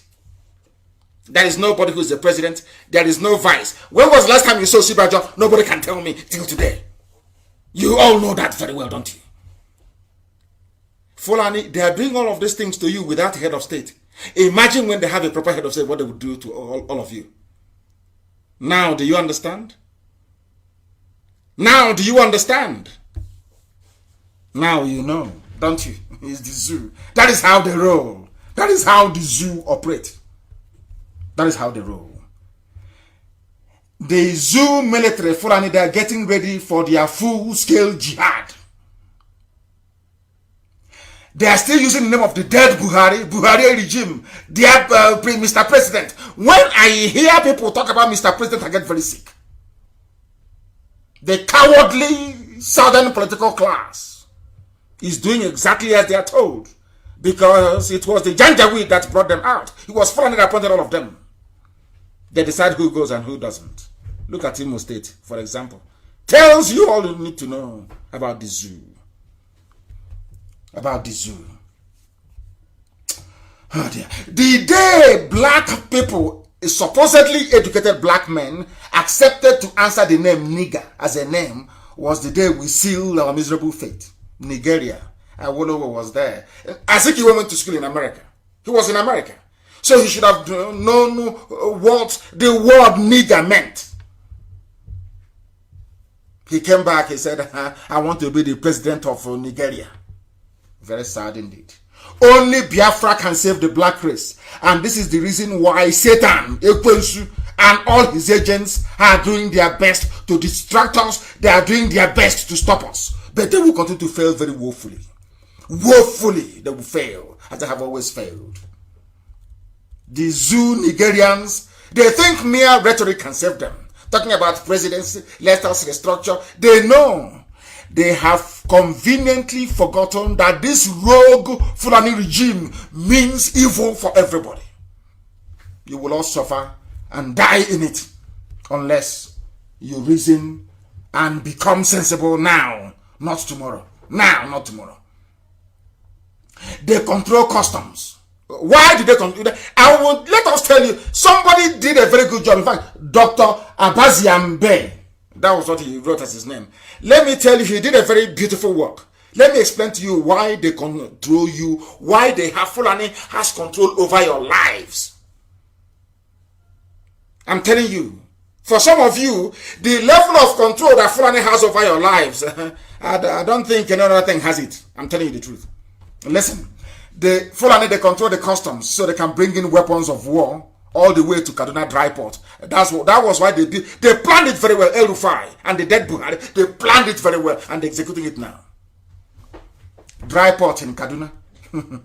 They control immigration so they can bring in as many Fulani fighters from across West Africa and North Africa as possible. They control the police so there will be no investigation and enforcement of laws against killer Fulani headsmen.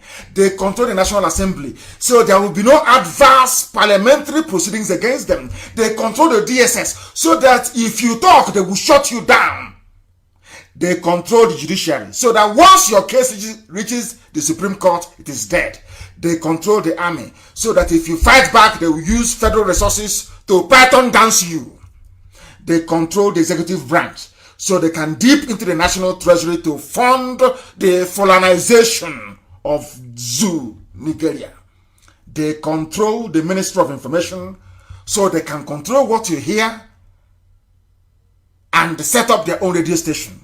They control Yoruba Muslims to make sure that the South stays divided. What other proof do you need? What other proof do you need, I ask you? None whatsoever. Now, to make matters worse, some of you may have forgotten, but it's our job to remind you. You keep forgetting, we keep reminding you. The Fulani, I'm going to quote verbatim, a statement by the Fulani Nationality Movement issued in Kanu as a press statement on Saturday, January 13, 2018. You have all forgotten, but we have not. So we're going to remind you. Now, this is what the media really said. The Fulani Nationality Movement, FUNAM, F-U-N-A-M, after extensive deliberations on the state of the nation, we hereby make the following declaration. These are Fulani people, your fellow Nigerians, all of you are in your beautiful zoo together playing catch me and kill me with them. This is what they're saying, your fellow Nigerians. That we have asked all Fulani across West Africa to raise money and arms to prosecute the oncoming war. We call on all Fulanis to prepare for this holy war. There is no going back. All over the world, Nigeria is the only country given to Fulani by God. That the cattle colony is the only solution to this crisis.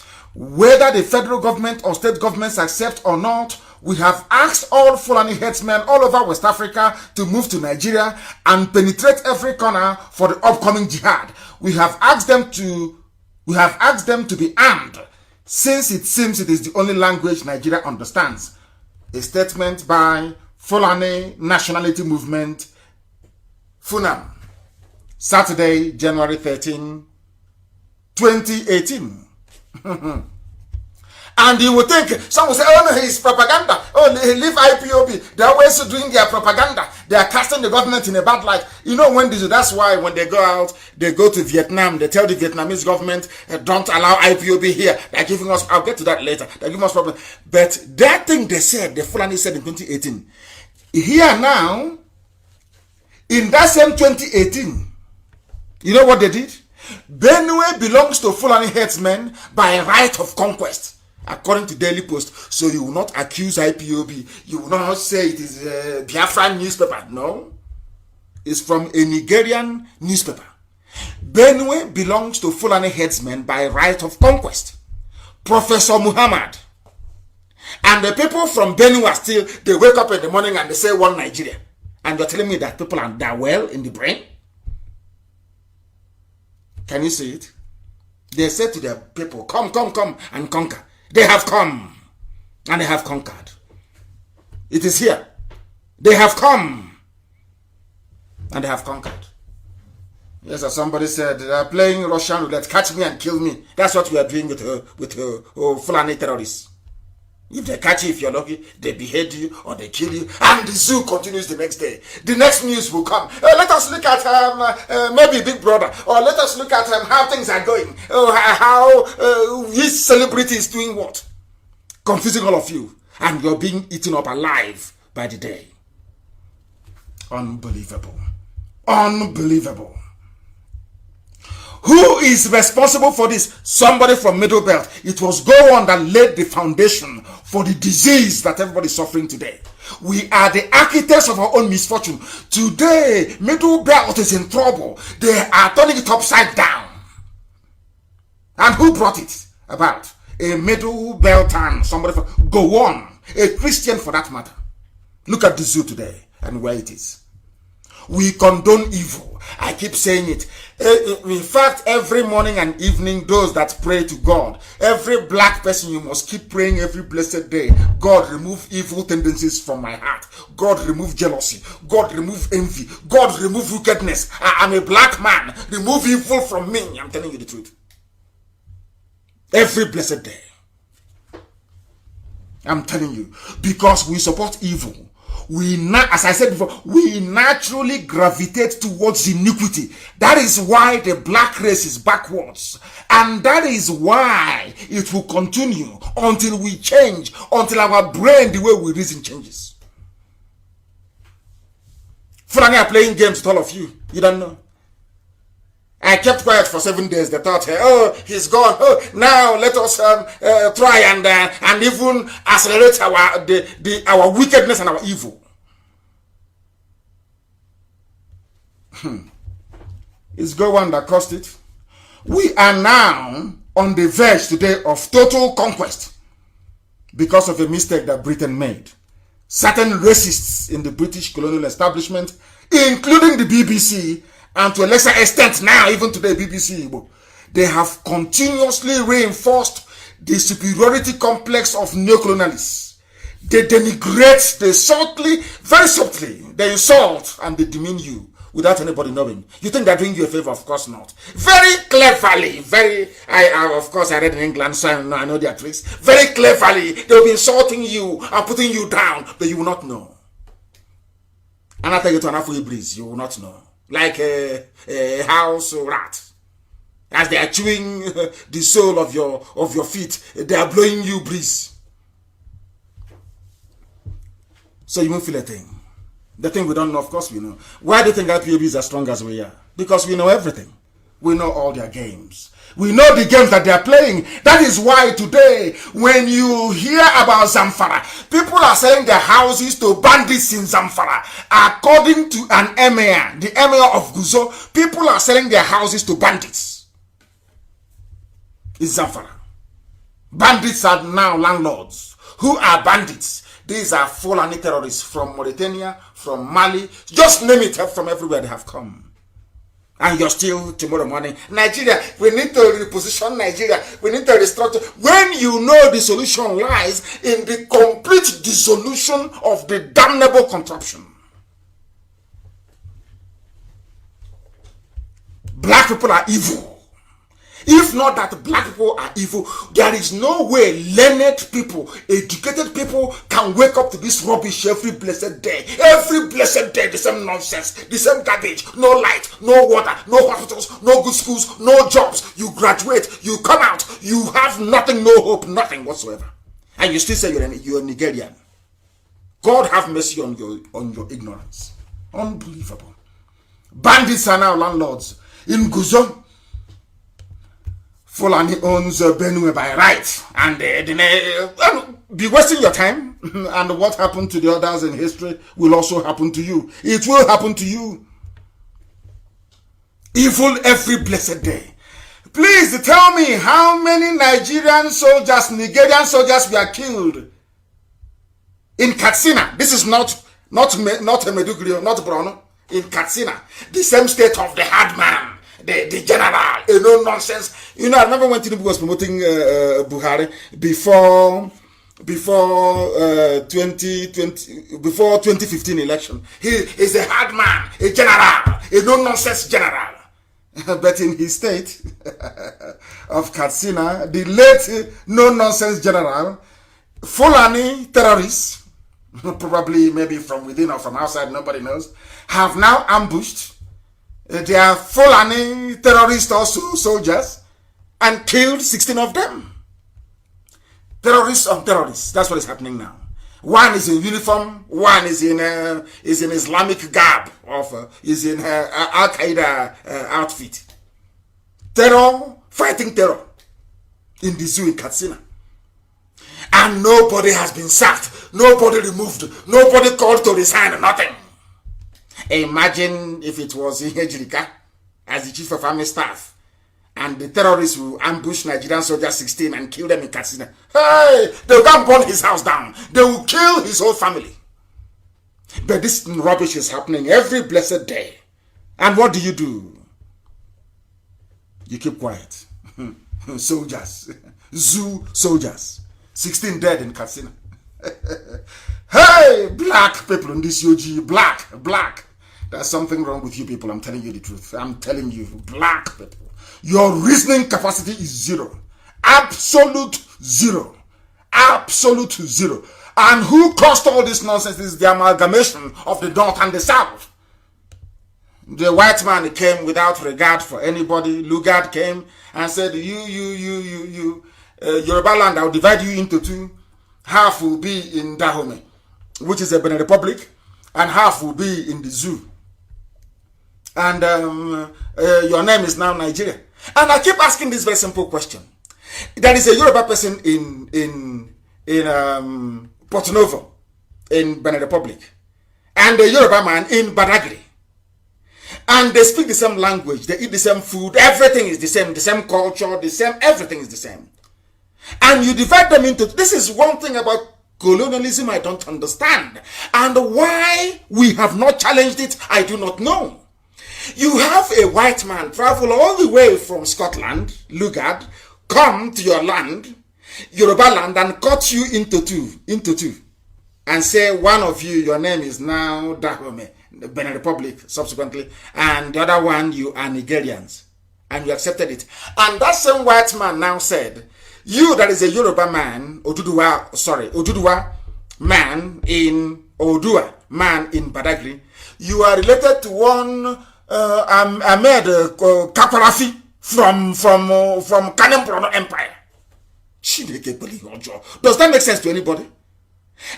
That is, I keep trying to understand the level of black man's intellectualism. It doesn't make sense to me. It just doesn't. Now that the whole world is saying Black Lives Matter and reviewing all the atrocities of colonialism, why is it not possible for us now to say no? That even the Oduduwa people in Benin Republic and the Oduduwa people in the zoo, Nigeria, they are all one people. What is wrong with that, I ask? What is wrong? I ask. Is Lugard that caused all this problem? Today, people are saying, was the amalgamation of northern and southern Nigeria in 1914 a mistake? Of course it was a mistake. Who doesn't know it was a mistake? Oil and water can never mix. Can never, not now, not tomorrow, not ever.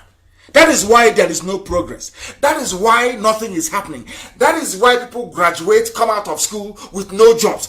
Do you know the most frightening thing of all is that these graduates without a job, they are not even moved. They are not angry. They are not upset. They just get on with life and prayer and fasting. Why do you need to keep the zoo as one, knowing fully well that the amalgamation was a mistake?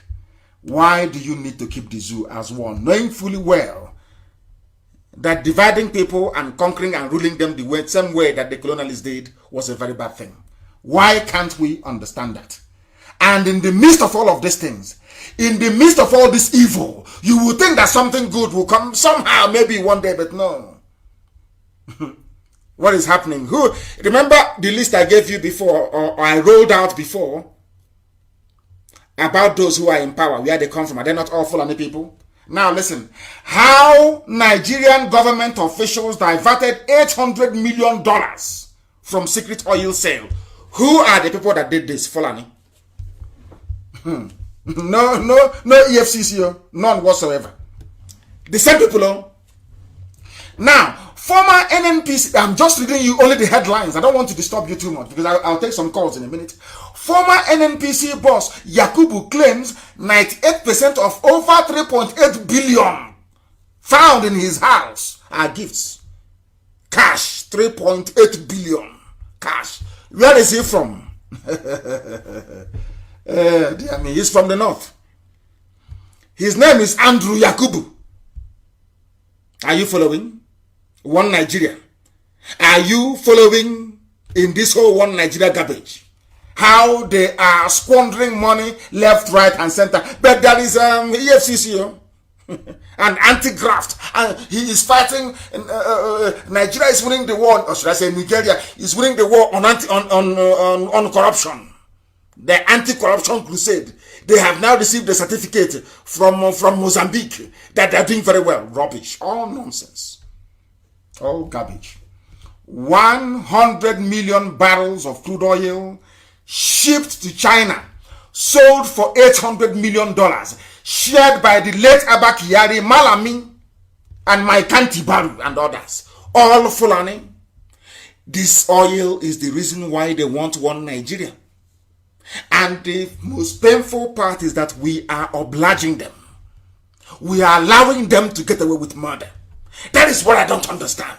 How can God create a people to become so submissively docile that all this impunity is happening day after day and they do nothing? And Nnamdi is in jail.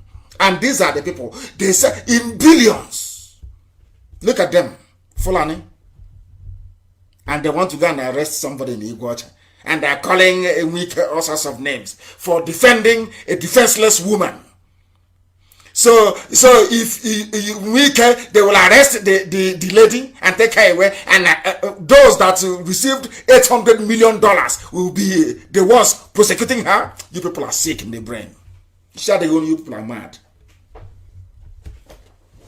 People are mad. Who are the ones going to do the prosecuting? The same people that sold oil to China, pocketed $800 million. Yes. Of course, the zoo has fallen. And they know it. That is why before we come on, they panic.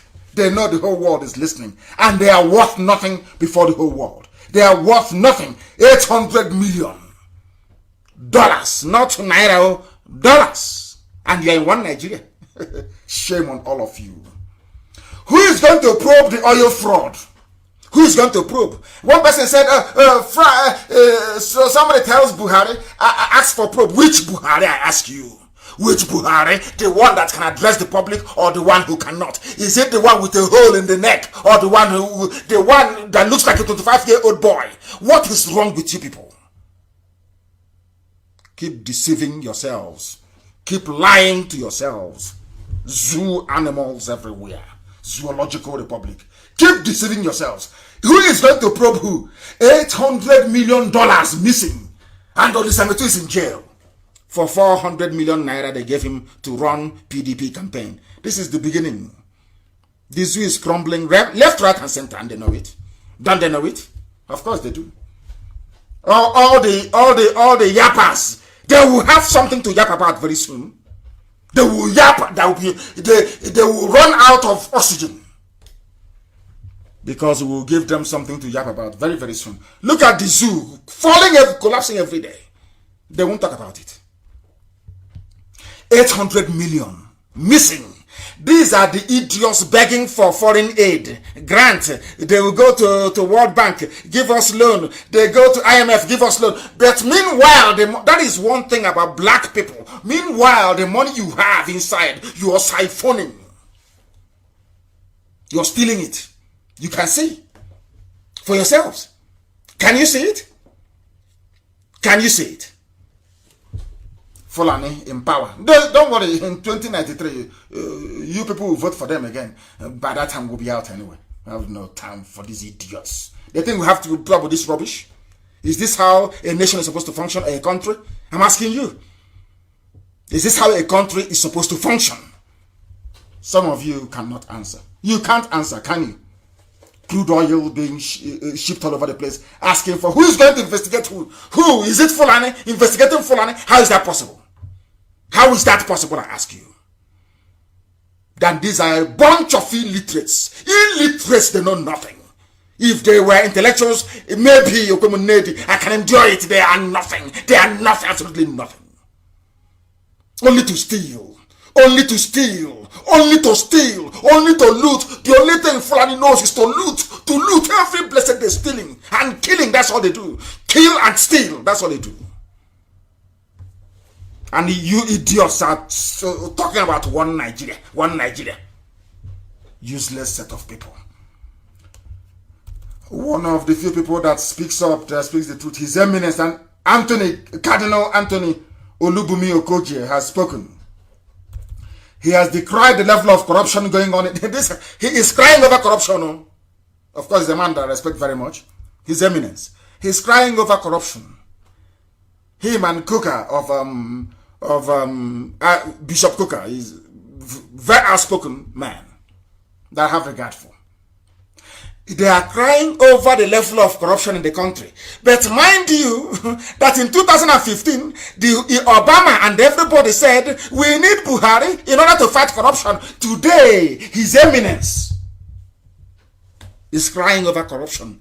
Everybody is crying over corruption. So what have they been doing for 5 years? Buhari before he died and those who are ruling in his name. Hey, black people. Black. Oh dear. He is saying this. Nigeria is supposed to be waging war on corruption. But they are more corrupt than the war. Hey, God in heaven. Those who are waging war on corruption are the ones selling crude oil and pocketing $800 million. And they are fighting corruption in the zoo. In the zoo. In the zoo. Unbelievable. Very, very sad indeed. In a statement, Okoje said EFCC is supposed to be part of the solution to the problem of corruption, but the twist of events has shown that the war on corruption has been lost. EFCC are now themselves corrupt. They came to fight corruption, but they are now themselves corrupt. Then why is Olisametu still in prison? I ask. All those who are keeping quiet, all those Igbo men and women who are keeping quiet over Olisametu. You see how the Fulanis are defending their own? They steal, they loot, they kill, and they defend their own. Only you people yapping rubbish all the time. As one brother wrote very eloquently, he said there are saboteurs everywhere, that every ethnic group have their own saboteurs, but there is something special about an Igbo Sabo. that an Igbo saboteur is a special breed altogether. Maybe I'll try and publish that very brilliant piece he wrote. I don't know what his name is, somebody sent it to me. He said everywhere you have saboteurs, but Igbo Sabo is very special. Very, very clean and special. That his own Sabo is spiritual. Spiritual saboteur. What drives him or her, he or she wouldn't know. But sabotage is in their system. That is why an Igbo Sabo is very deadly. I've asked some of you before to go and watch the film Tears of the Sun. I keep saying this thing every blessed year. Tears of the Sun is a Bruce Willis movie. He was the lead actor in that very movie. It is about Biafra. Tears of the Sun is about Biafra. Go and try and watch it. And after watching that movie, I watched it in a movie theater in London. After watching that very movie, I came out, I think that was about 1997 or thereabout, that movie came out. Do you know, after watching that movie, I asked myself, how is it that Hollywood, of all people, Bruce Willis, how come the script writer knows that Igbo people are saboteurs? How it comes to them naturally. In that very movie, a Hollywood movie, the Sabo there betraying Ojukwu is an Igbo man. In a Hollywood movie. That tells you all you need to know. Now Sabo Gadere, that must be Sabo. He was there. And they asked him, he was shot dead, of course. They asked him, why are you betraying your head of state? He said, because his family was being held in Lagos. Go and watch that movie. In fact, Chinasa, all of you, go and look for Tears of the Sun. Cut out that bit where the Sabo was confessing. The Sabo was an Igbo man who was confessing. Go and bring it out and let the whole world see it. So that all the Sabo you're seeing today, they are all, by nature, they are there. If Hollywood knows, then so should you. But we are IPOB now. We have frustrated them into oblivion. The zoo is adrift. The genesis of the problem was the amalgamation. Those that said, oh, we love it, many rainbow nation, many cultures, diversity, talking rubbish. Look at the diversity. It's bringing you death, corruption, looting, suffering, pain, poverty, disease. You can't see it. Maybe your family is benefiting from the loot, or maybe you're one of those they gave an oil well to, and you're yapping rubbish and defending evil. You will defend evil because you're a black man. It is in your nature as a black person to defend evil. It is in your nature. And so as we were discussing, I had a very important meeting earlier today, and as we were discussing about Sabo and their spread around where we come from, and the fact of the matter is this: our people are very, very competitive by nature, but they don't know when they stray from being competitive to being very jealous. And most Igbo men are given or prone to jealousy because they are naturally competitive. They say to themselves, oh, that man who is there, I wish I'm the one who is there, or I wish it's my son or my daughter who is doing it. And from there, wanting to be there, which is a very legitimate aspiration, to better yourself, to be somebody you are not. And once they find out that they cannot meet that very standard, they go into sabotage. That's the way they are. It's in their nature. Nobody can take that away from an Igbo man. It's how they are. That's how they are wired. If they try to be like you and they cannot be like you, the next thing is envy. And another thing is, what do I do to bring him down to my level? That's the way they are. It's in their nature. You can't take it away from them. That's how they are. That IPOB is one very strong family. Indivisible and unbreakable. Unbreakable. And at last somebody has spoken. And spoken the truth that everybody wants to hear. Professor, a man that I have respect for as well. Professor Banji Akintoye. And I wish they can facilitate this Oduduwa Republic very quickly. They are the ones I want to work with. Those in Oduduwa, pursuing Oduduwa, are the people that I want to work with. Not just telling me about restructuring and fixing Nigeria, no. Those Oduduwa people that are pursuing Odua Republic, they are the ones I want to work with. No other group. Professor Akintoye said restructuring is not the solution. Of course not. It is not and can never be. He has spoken. I believe our leaders from the four zones are Femi Fere, Ohaneze, Pandev, and Middle Belt Forum, who have put this forward, believe that it was a way of compelling Buhari, of course a dead man, to at least effect some structural reforms in the system. But it hasn't happened. And he has no hope. That they asked him, you mean that restructuring is no longer a solution to Nigeria's problem? He said yes, because it's too late. We have passed beyond the point of politics. A section of the country is actually trying to conquer the other part of the country. And this is an Odua man saying this.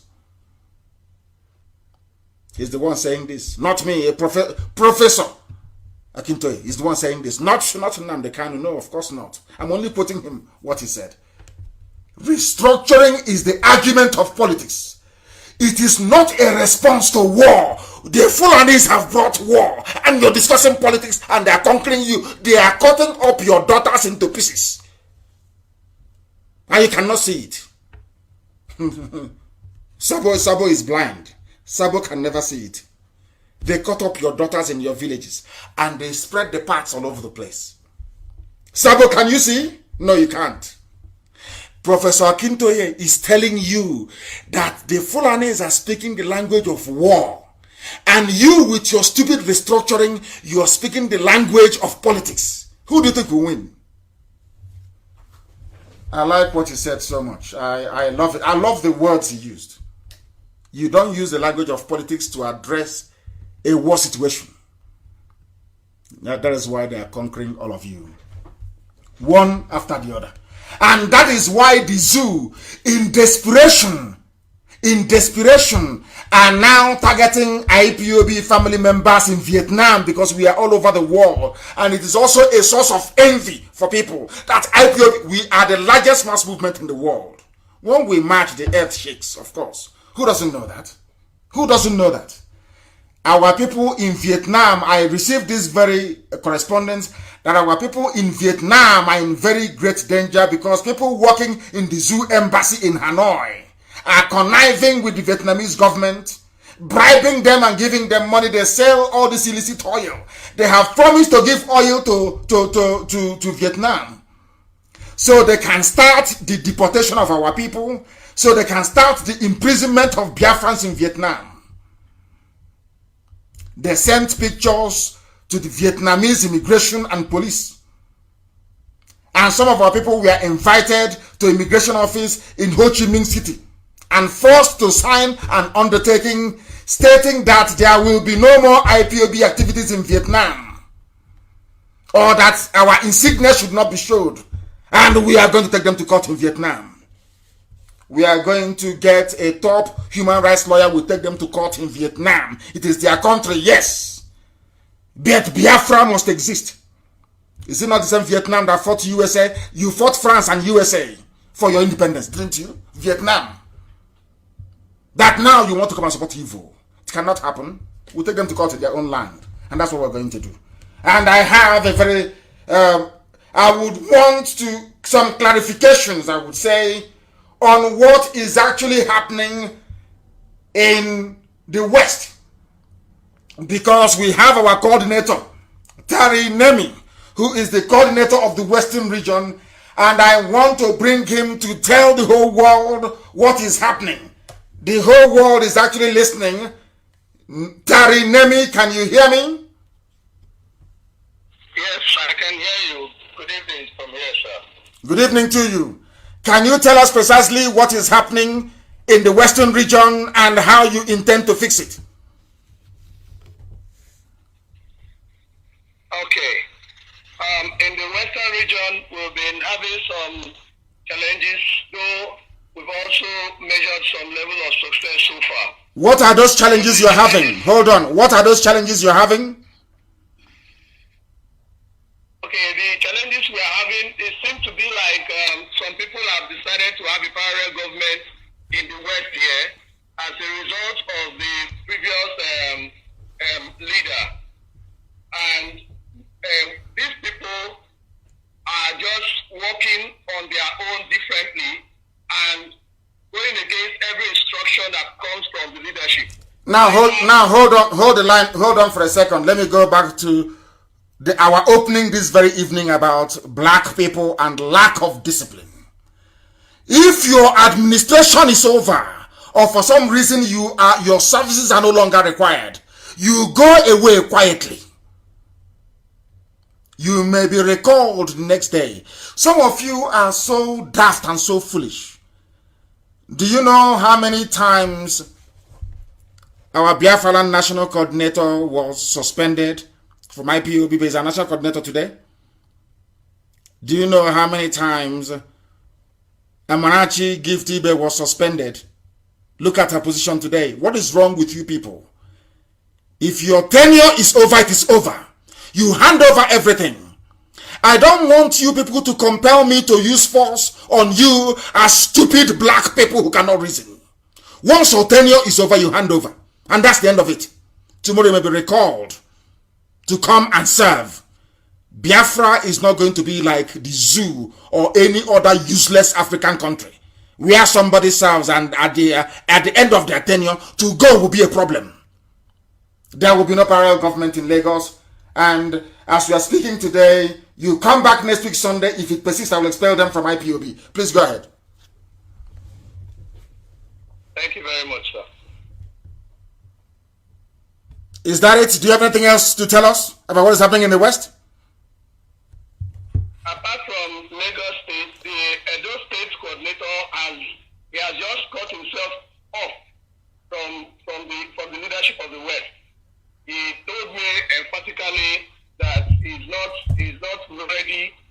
ready to work with me. The Edo State coordinator, Mazi, that he's not ready to work with me. He doesn't want to open his state to the leadership. He said that except I work with him alone, that I cannot have access to know his team that he's working with. So he has just cut himself off, and for close to a month now he has not been attending our meetings. Edo State coordinator is an old boy. Is one of us from the beginning. and I saw him as a hardcore. I will instruct the relevant line managers to be able to look into this very matter. And I would suggest you refer it to the Conflict Resolution Committee so they can hear both sides of the story. You have said what's happened. Then when he goes to the Conflict Resolution Committee there, he will tell us exactly why he adopted the position that he adopted. But I must make it very, very clear that people must be loyal and obedient to their superior, because IPOB is a mass movement under strict command and control rules. You must obey your superior, and they understand that, and that is what is going to happen.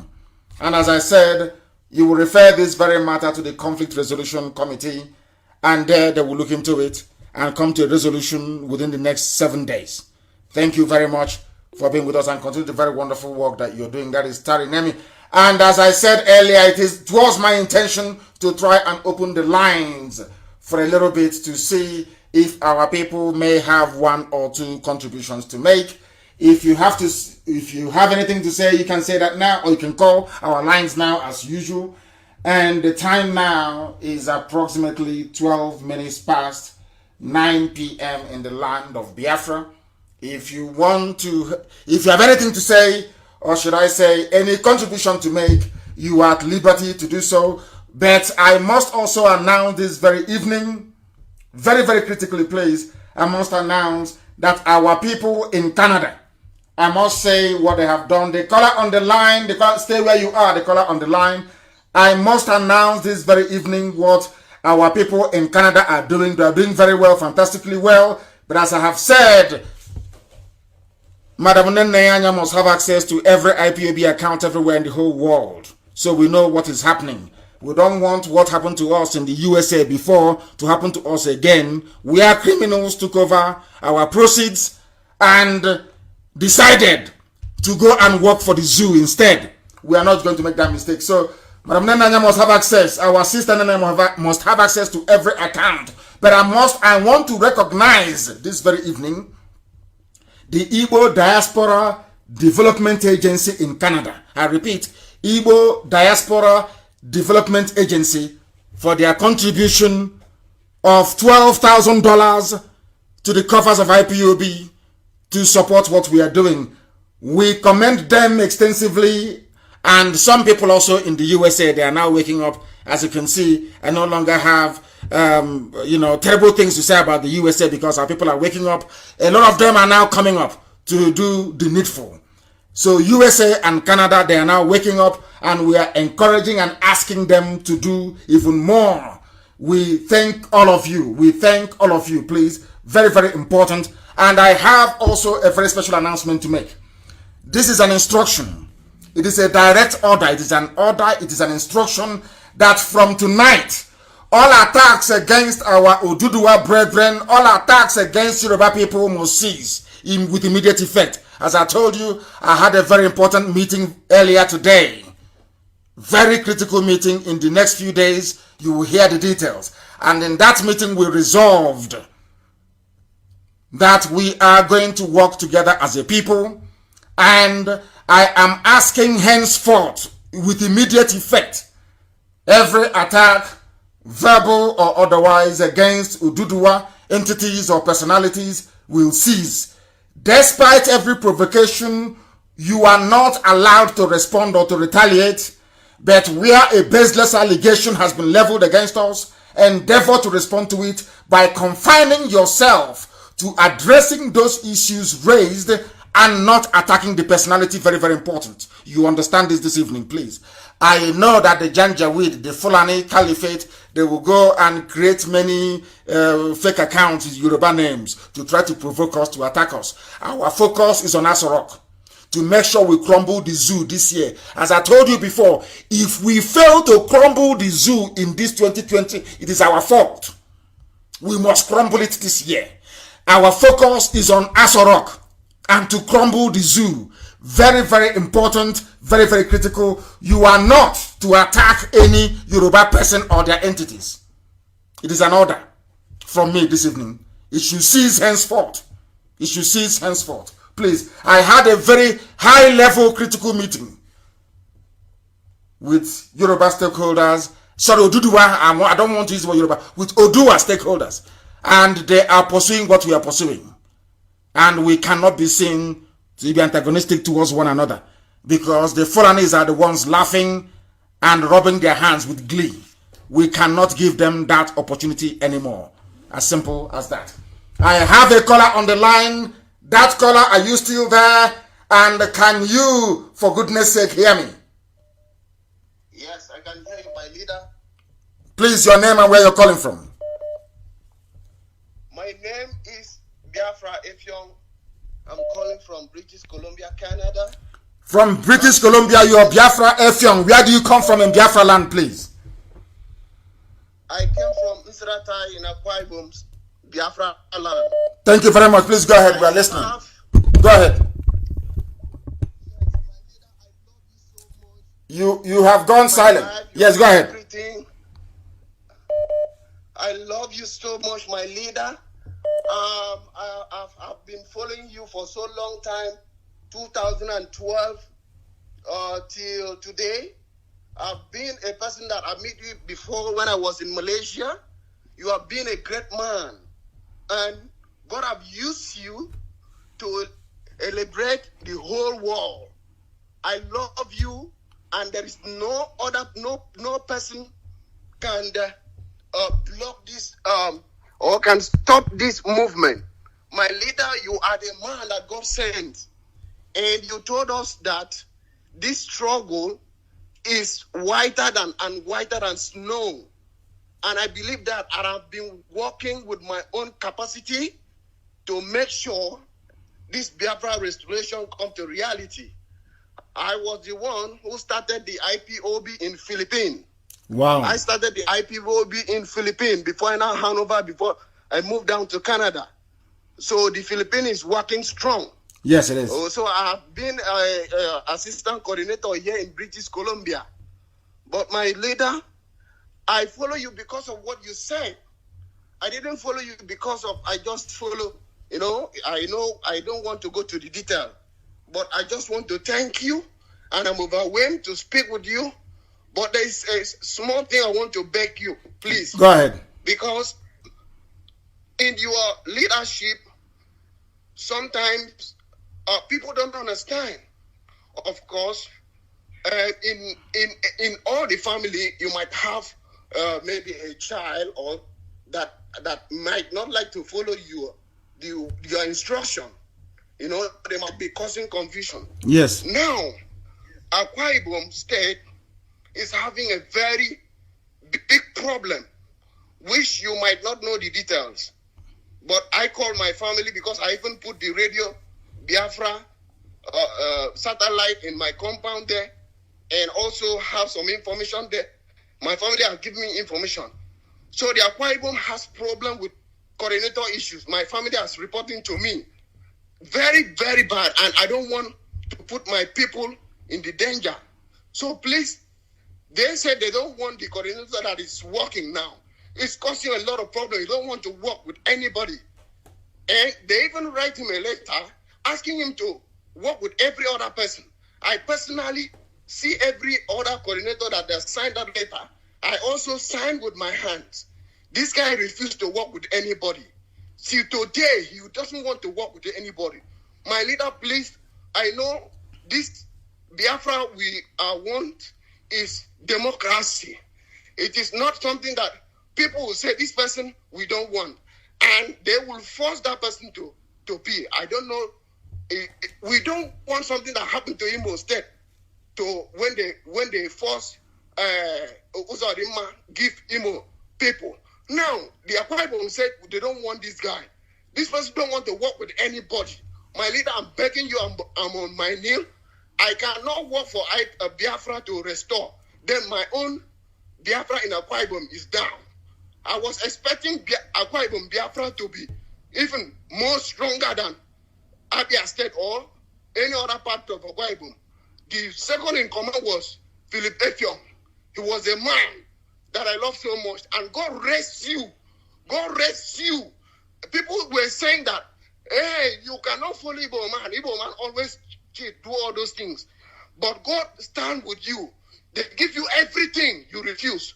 And that idiot they call Irwanya, I could remember when he was talking on Radio Biafra that any day he goes against the rule and the regulation of IPOB, that if they suspended him, he will go to the floor member. But today, Irwanya is causing confusion. Irwanya is causing problem everywhere because he was suspended, because he wanted to hijack the government of IPOB. He will never better for him. He took oath, and that oath will follow him till his generation. I am Biafra if I'm speaking. I know him. If you can play back, if they can play back the radio that he was speaking from 2013 to 2014, you will hear him very clear. How do we know Idwanya? We know that idiot from Radio Biafra. He was nobody. He was nobody. He was nobody. Let me tell you one thing about saboteurs. A saboteur doesn't have relevance. If you mention a saboteur's name, you give them relevance. So just ignore every saboteur you may have come across. Our work, we are on schedule. Our work is going on. It is unstoppable. Don't mind it. You have them. I said there was a Hollywood movie.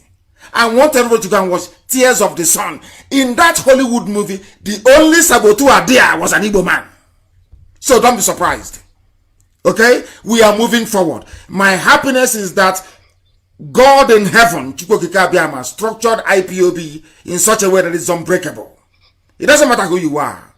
You live, and IPOB continues to work strong. Since IPOB did not fall when I was detained illegally, did not fall when I was in prison, did not fall when they came to kill me. Oh, come on. Nothing can stop IPOB. I thank you very much, my dear brother. I have heard what you've said, and we are going to do the best we can to resolve the issues in Akwa Ibom as one family. Akwa Ibom is very strong. Very, very strong. I have a caller again on the line. That caller, can you hear me? This is Radio Biafra. We are live and direct. Please go ahead. No. He is. You are listening to your system, and I don't like it. When you call us, you don't listen to your system. Please, you don't do that. I have a caller on the other line. Can you hear me? Hello. Yes, raise your voice, your name, and where you're calling from, please. Mazi, good morning from here. My name is Okebram Chedos here from Umuaka. Umuaka is in Olo. Yes. In Imo State, Biafra land. Please go ahead. I'm speaking from India. From India? Greater Noida, India. Wonderful. Yes. Yeah, Mazi, first of all, I want to thank you. Because I keep saying it every time I draw strength from what you say, from your teachings, history, and everything. Sometimes people ask me, why am I so mad about Biafra? Why am I follow this man, even whatever he says? I don't need to be true. I told him that, listen, as a human being, when you lose these two relevance, you are never complete and can never function. Your history and your land. These are two things you cannot buy with money. Nothing can give you this. And this is what this man has brought back. This is what has triggered the mind of every young Biafran. We are following him because he can give us what nobody can give us. When somebody brings your history back to you, which is what is going to give you relevance, there's no way you can build without your history. You must know where you're coming from. And Mazi, you have tried enough to trace back our history that is older than 5,000 years to us and make us understand where we come from. And that is what we are proud of. Thank you. The first democracy in the world. Of course. The world was witnessed in Biafra. Of course. Biafra, the first democracy in the whole world, of course. Yes. These are things that when you look at it, you become proud of where you come from. An American can die under the flag of the USA. Why? Because they know their history. Yes. The reason why Nobody can talk about Nigeria. Nobody is proud of Nigeria because Nigeria doesn't have a history. And there's no way you can maintain a place that doesn't have history. It doesn't have history. It doesn't have history. You cannot come from Africa and you don't have history. Oh, your history starts from 1914. And Africa is supposed to be one of the oldest places on this very earth. And your history is only from 1914. It doesn't make any sense at all. And that is why they are afraid of us. That is why we are learned. That is why our enemies are afraid. And that is why we are unstoppable. We are unstoppable. I have said it before. Do not respond to Sabo. Don't respond to them. They are irrelevant. Without mentioning IPOB, Biafra, Nnamdi, Kanu, they are irrelevant. In fact, without mentioning Nnamdi, Kanu and IPOB, they are irrelevant. Absolutely irrelevant. Don't give them time and space by mentioning the names of idiots who do not matter.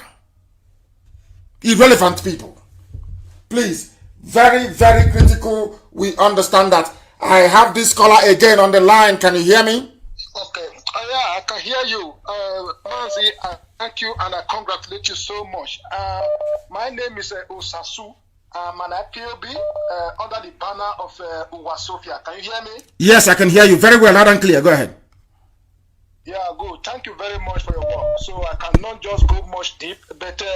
and where are you from, please? Where are you from? In Biafra land, where are you from? I am Edo State. Which part of Edo? Edo State, Igodomi. Igodomi. Thank you very much. Benin City, precisely. Thank you. Please. But I reside in Italy. You are in Italy. So what do you say to people from Benin who may not have embraced Biafra entirely? What do you say to them? Economic of the people, that is. What do you say to them? There are many are ready to embrace it, but they are still very much afraid because they know the history of their monarchy, or let me put it that way, if I'm not mistaken. You understand? I do. Know many embrace it, but they are afraid. You understand? But gradually, we are doing the work. We and our sister Uwa Sofia. You understand? Yes, Owa is doing very well. Uwa Sofia is doing very, very well. And I want to encourage her to continue her work. Uwa Sofia is doing very, very well. Efe is doing very, very well. Tamono is doing very, very well. Our people, those of you, Darlington, all of you who are coming out, Biafra child, all of you are doing very well. And also Simon Epa, all of you who are coming out every day, are doing very well. Please go ahead. Please let me talk a little bit. Go ahead. This Edo rep, Mazi, what's his name? I forgot his name. Please, it is my own opinion I want to give you a little bit. The leader should look into his matter because he looks to be coordinated very good in Edo State. You know, Edo State is so very sensitive. You understand? Yes. And he know much of Edo State. So when looking into his matter, you must look to his matter in a way that he will understood Edo very well. Yes. You understand? Yes, I know. I understand what you're saying. So that this can work well there. You understand? Course. Yes. It's long I've heard of him anyway. I've never talked with him anyway. But just because of our past working hand to hand together, I'm even planning now that each time I go to Edo State, I will see him and we will visit some important place that will even enhance or enrich the movement of IPOB. Okay. You understand? Very well. But I will be saying that I still want to encourage you a little more that you should not distract and no matter the circumstances, we are behind you. No matter the obstacles, no matter the deceit, or no matter the frustration the enemy would like to cause, we are solidly behind you. You understand? Of course, I know that. How many are there? How many are there? And thank you very much. I've heard what you've said and also your counsel. I have a caller on the line. This caller, can you hear me? I can hear you, Mazi. My name is Chupu Emmanuel Ike Chupu. I'm calling from South Africa, the coordinator of indigenous people of Biafra, IPOB, KZN. Thank you very much. You're welcome to the program. Please go ahead. Mazi, you made me a happy man on the singular tweet you made last week. You say that You are going to marshal out plans to stop the Janjaweed access to the oil money. Of course. Please, that thing you said have made me a happy man. Since I joined IPOB, I've been following you and I've been doing whatever you ask us to do. But that your singular tweet have made me to submit my soul into the IPOB. I've been submitting my body. I'm pleading you in the name of Chukwu Kikabiama to facilitate your plan. I will. And you will see what will happen this year. You will hear it. Thank you. You will see it. Thank you. Thank you very much, my dear. And the whole world will understand how serious we are. They will know how formidable we are. Boss. Very soon, of course. They will be on the run very, very soon. I have a caller on the line. This caller, give us your name and where you're calling from, if you may. Hello, my name is Mr. Robert Unebu. I'm from Mbise and I'm calling from Tyler, Texas. Thank you very much. Please go ahead. Yeah, first and foremost, I want to commend you for your the great job you are doing. You have really proven to us, the Igbos, that we have a leader. And they've also made us to understand that what we are going through right now will ultimately come to an end. You know? Yes, sir. I commend your strategy. Forget about all those people, you know, who appears to be gullible. That's why I refer to them, or who are kind of parochial.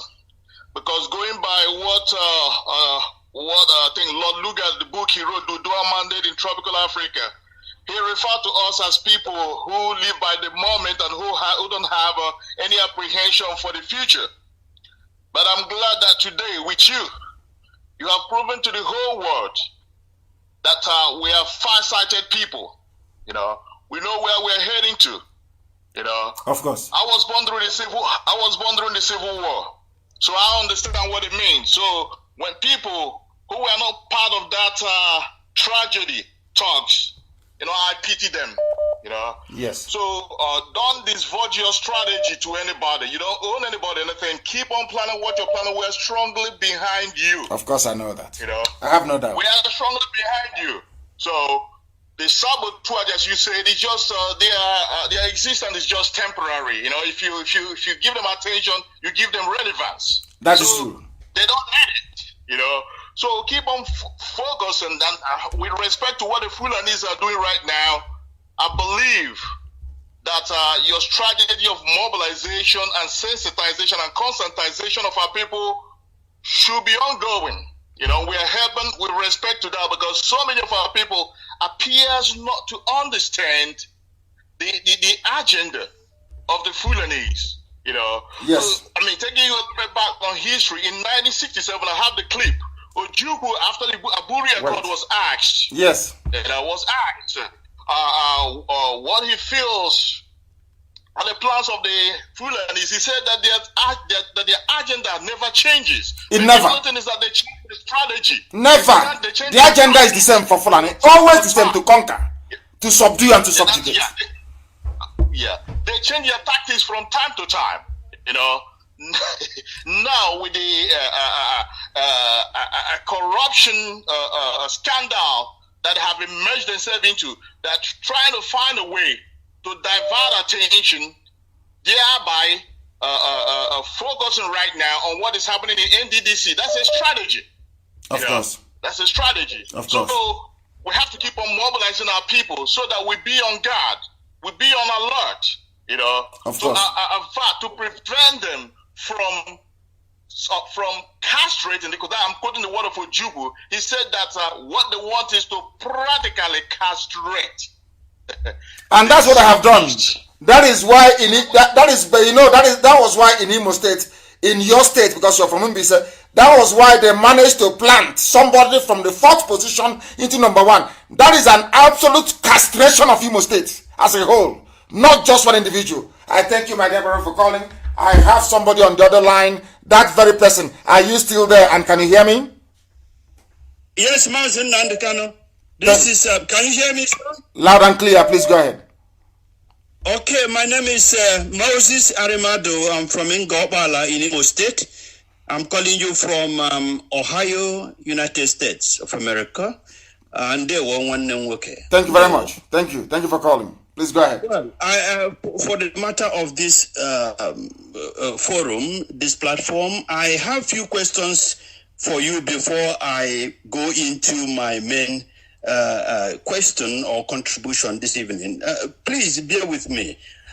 You ascertained that Elohim sent you. Am I correct? Who else could have said? How could I have survived if not for the No, go with me, please. Yes, I'm with you all the way. Yes, of course, of course. All right. Yes. You Without are hesitation. also in agreement that you operate by the directives of El Shaddai. Am I correct? Absolutely. Wonderful. And also, good. Now, if you look at the laws and the instructions given to Moses in Torah, the Elohim made it clear to Moses what the expectations were for the children of Israel. Yes. And in terms of, murder, in terms of kidnapping, instead of doing evil, it made it clear. Now, I am appealing to my Biafran brothers and sisters that the kingdom of God is at hand.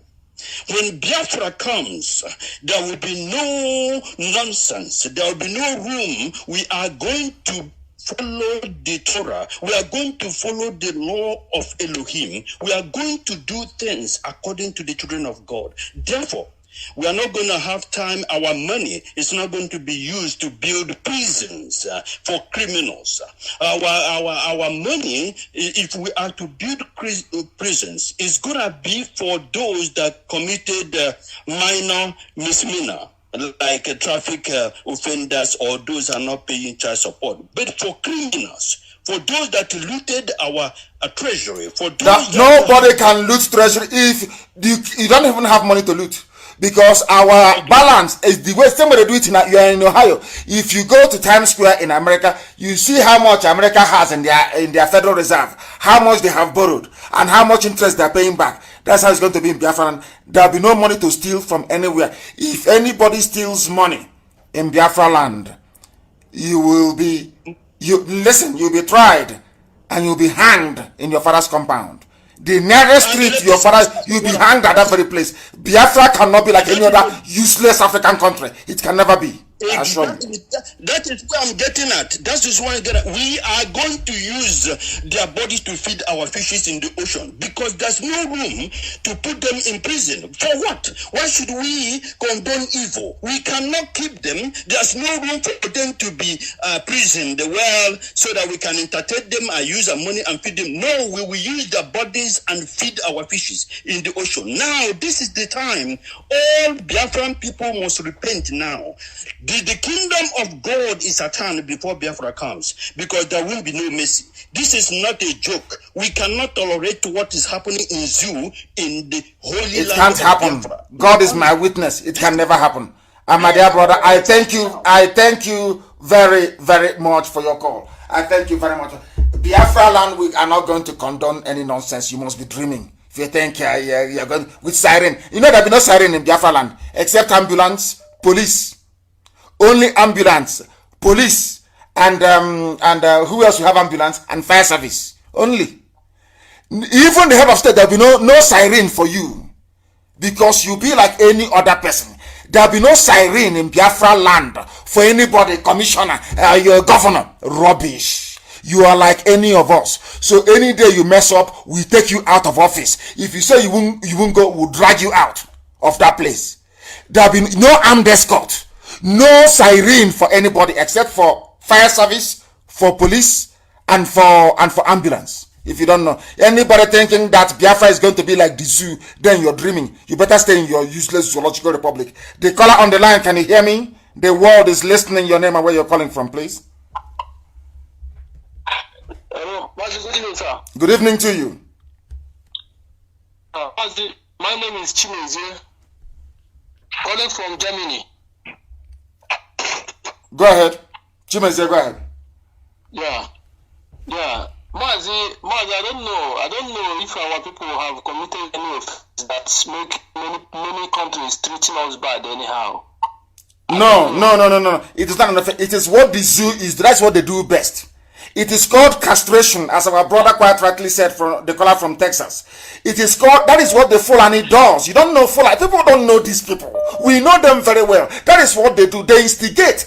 They go behind the back and they instigate. That's what Fulani does. That's what they do. That is why tonight they will not be happy. Tonight that I have announced that from now going forward, we are no longer going to attack any Yoruba. No Oduduwa person will be attacked. You see, they won't be happy about it. That's who they are. They instigate. Please go ahead. I don't have much to say, but only that maybe things I need to stay, but I don't. Then try and call me off air, please. When I'm off air, you can call. Maybe that is the best way for us to proceed. I thank you very, very much for calling, my dear brother. I thank you very much. I have another caller on the line. Let me see if I can get hold of them. This caller on the line, can you hear me? If so, give us your name and where you're calling from. For the last time, the caller on the line, can you hear me? No, they cannot hear me. The caller on the line, can you hear me? Your name and where you're calling from?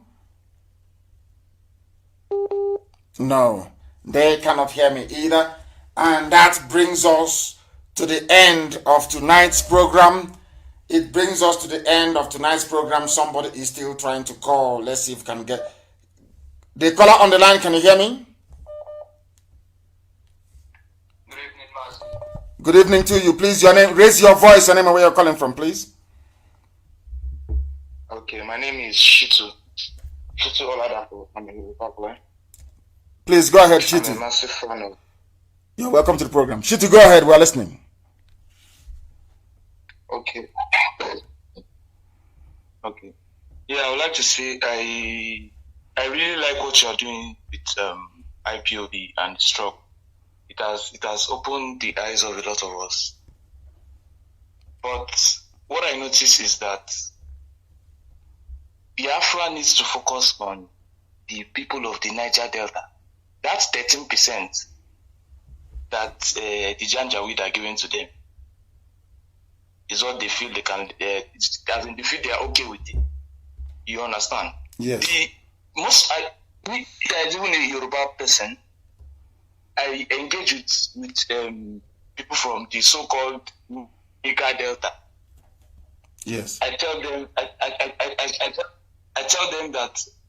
that why don't you want Biafra?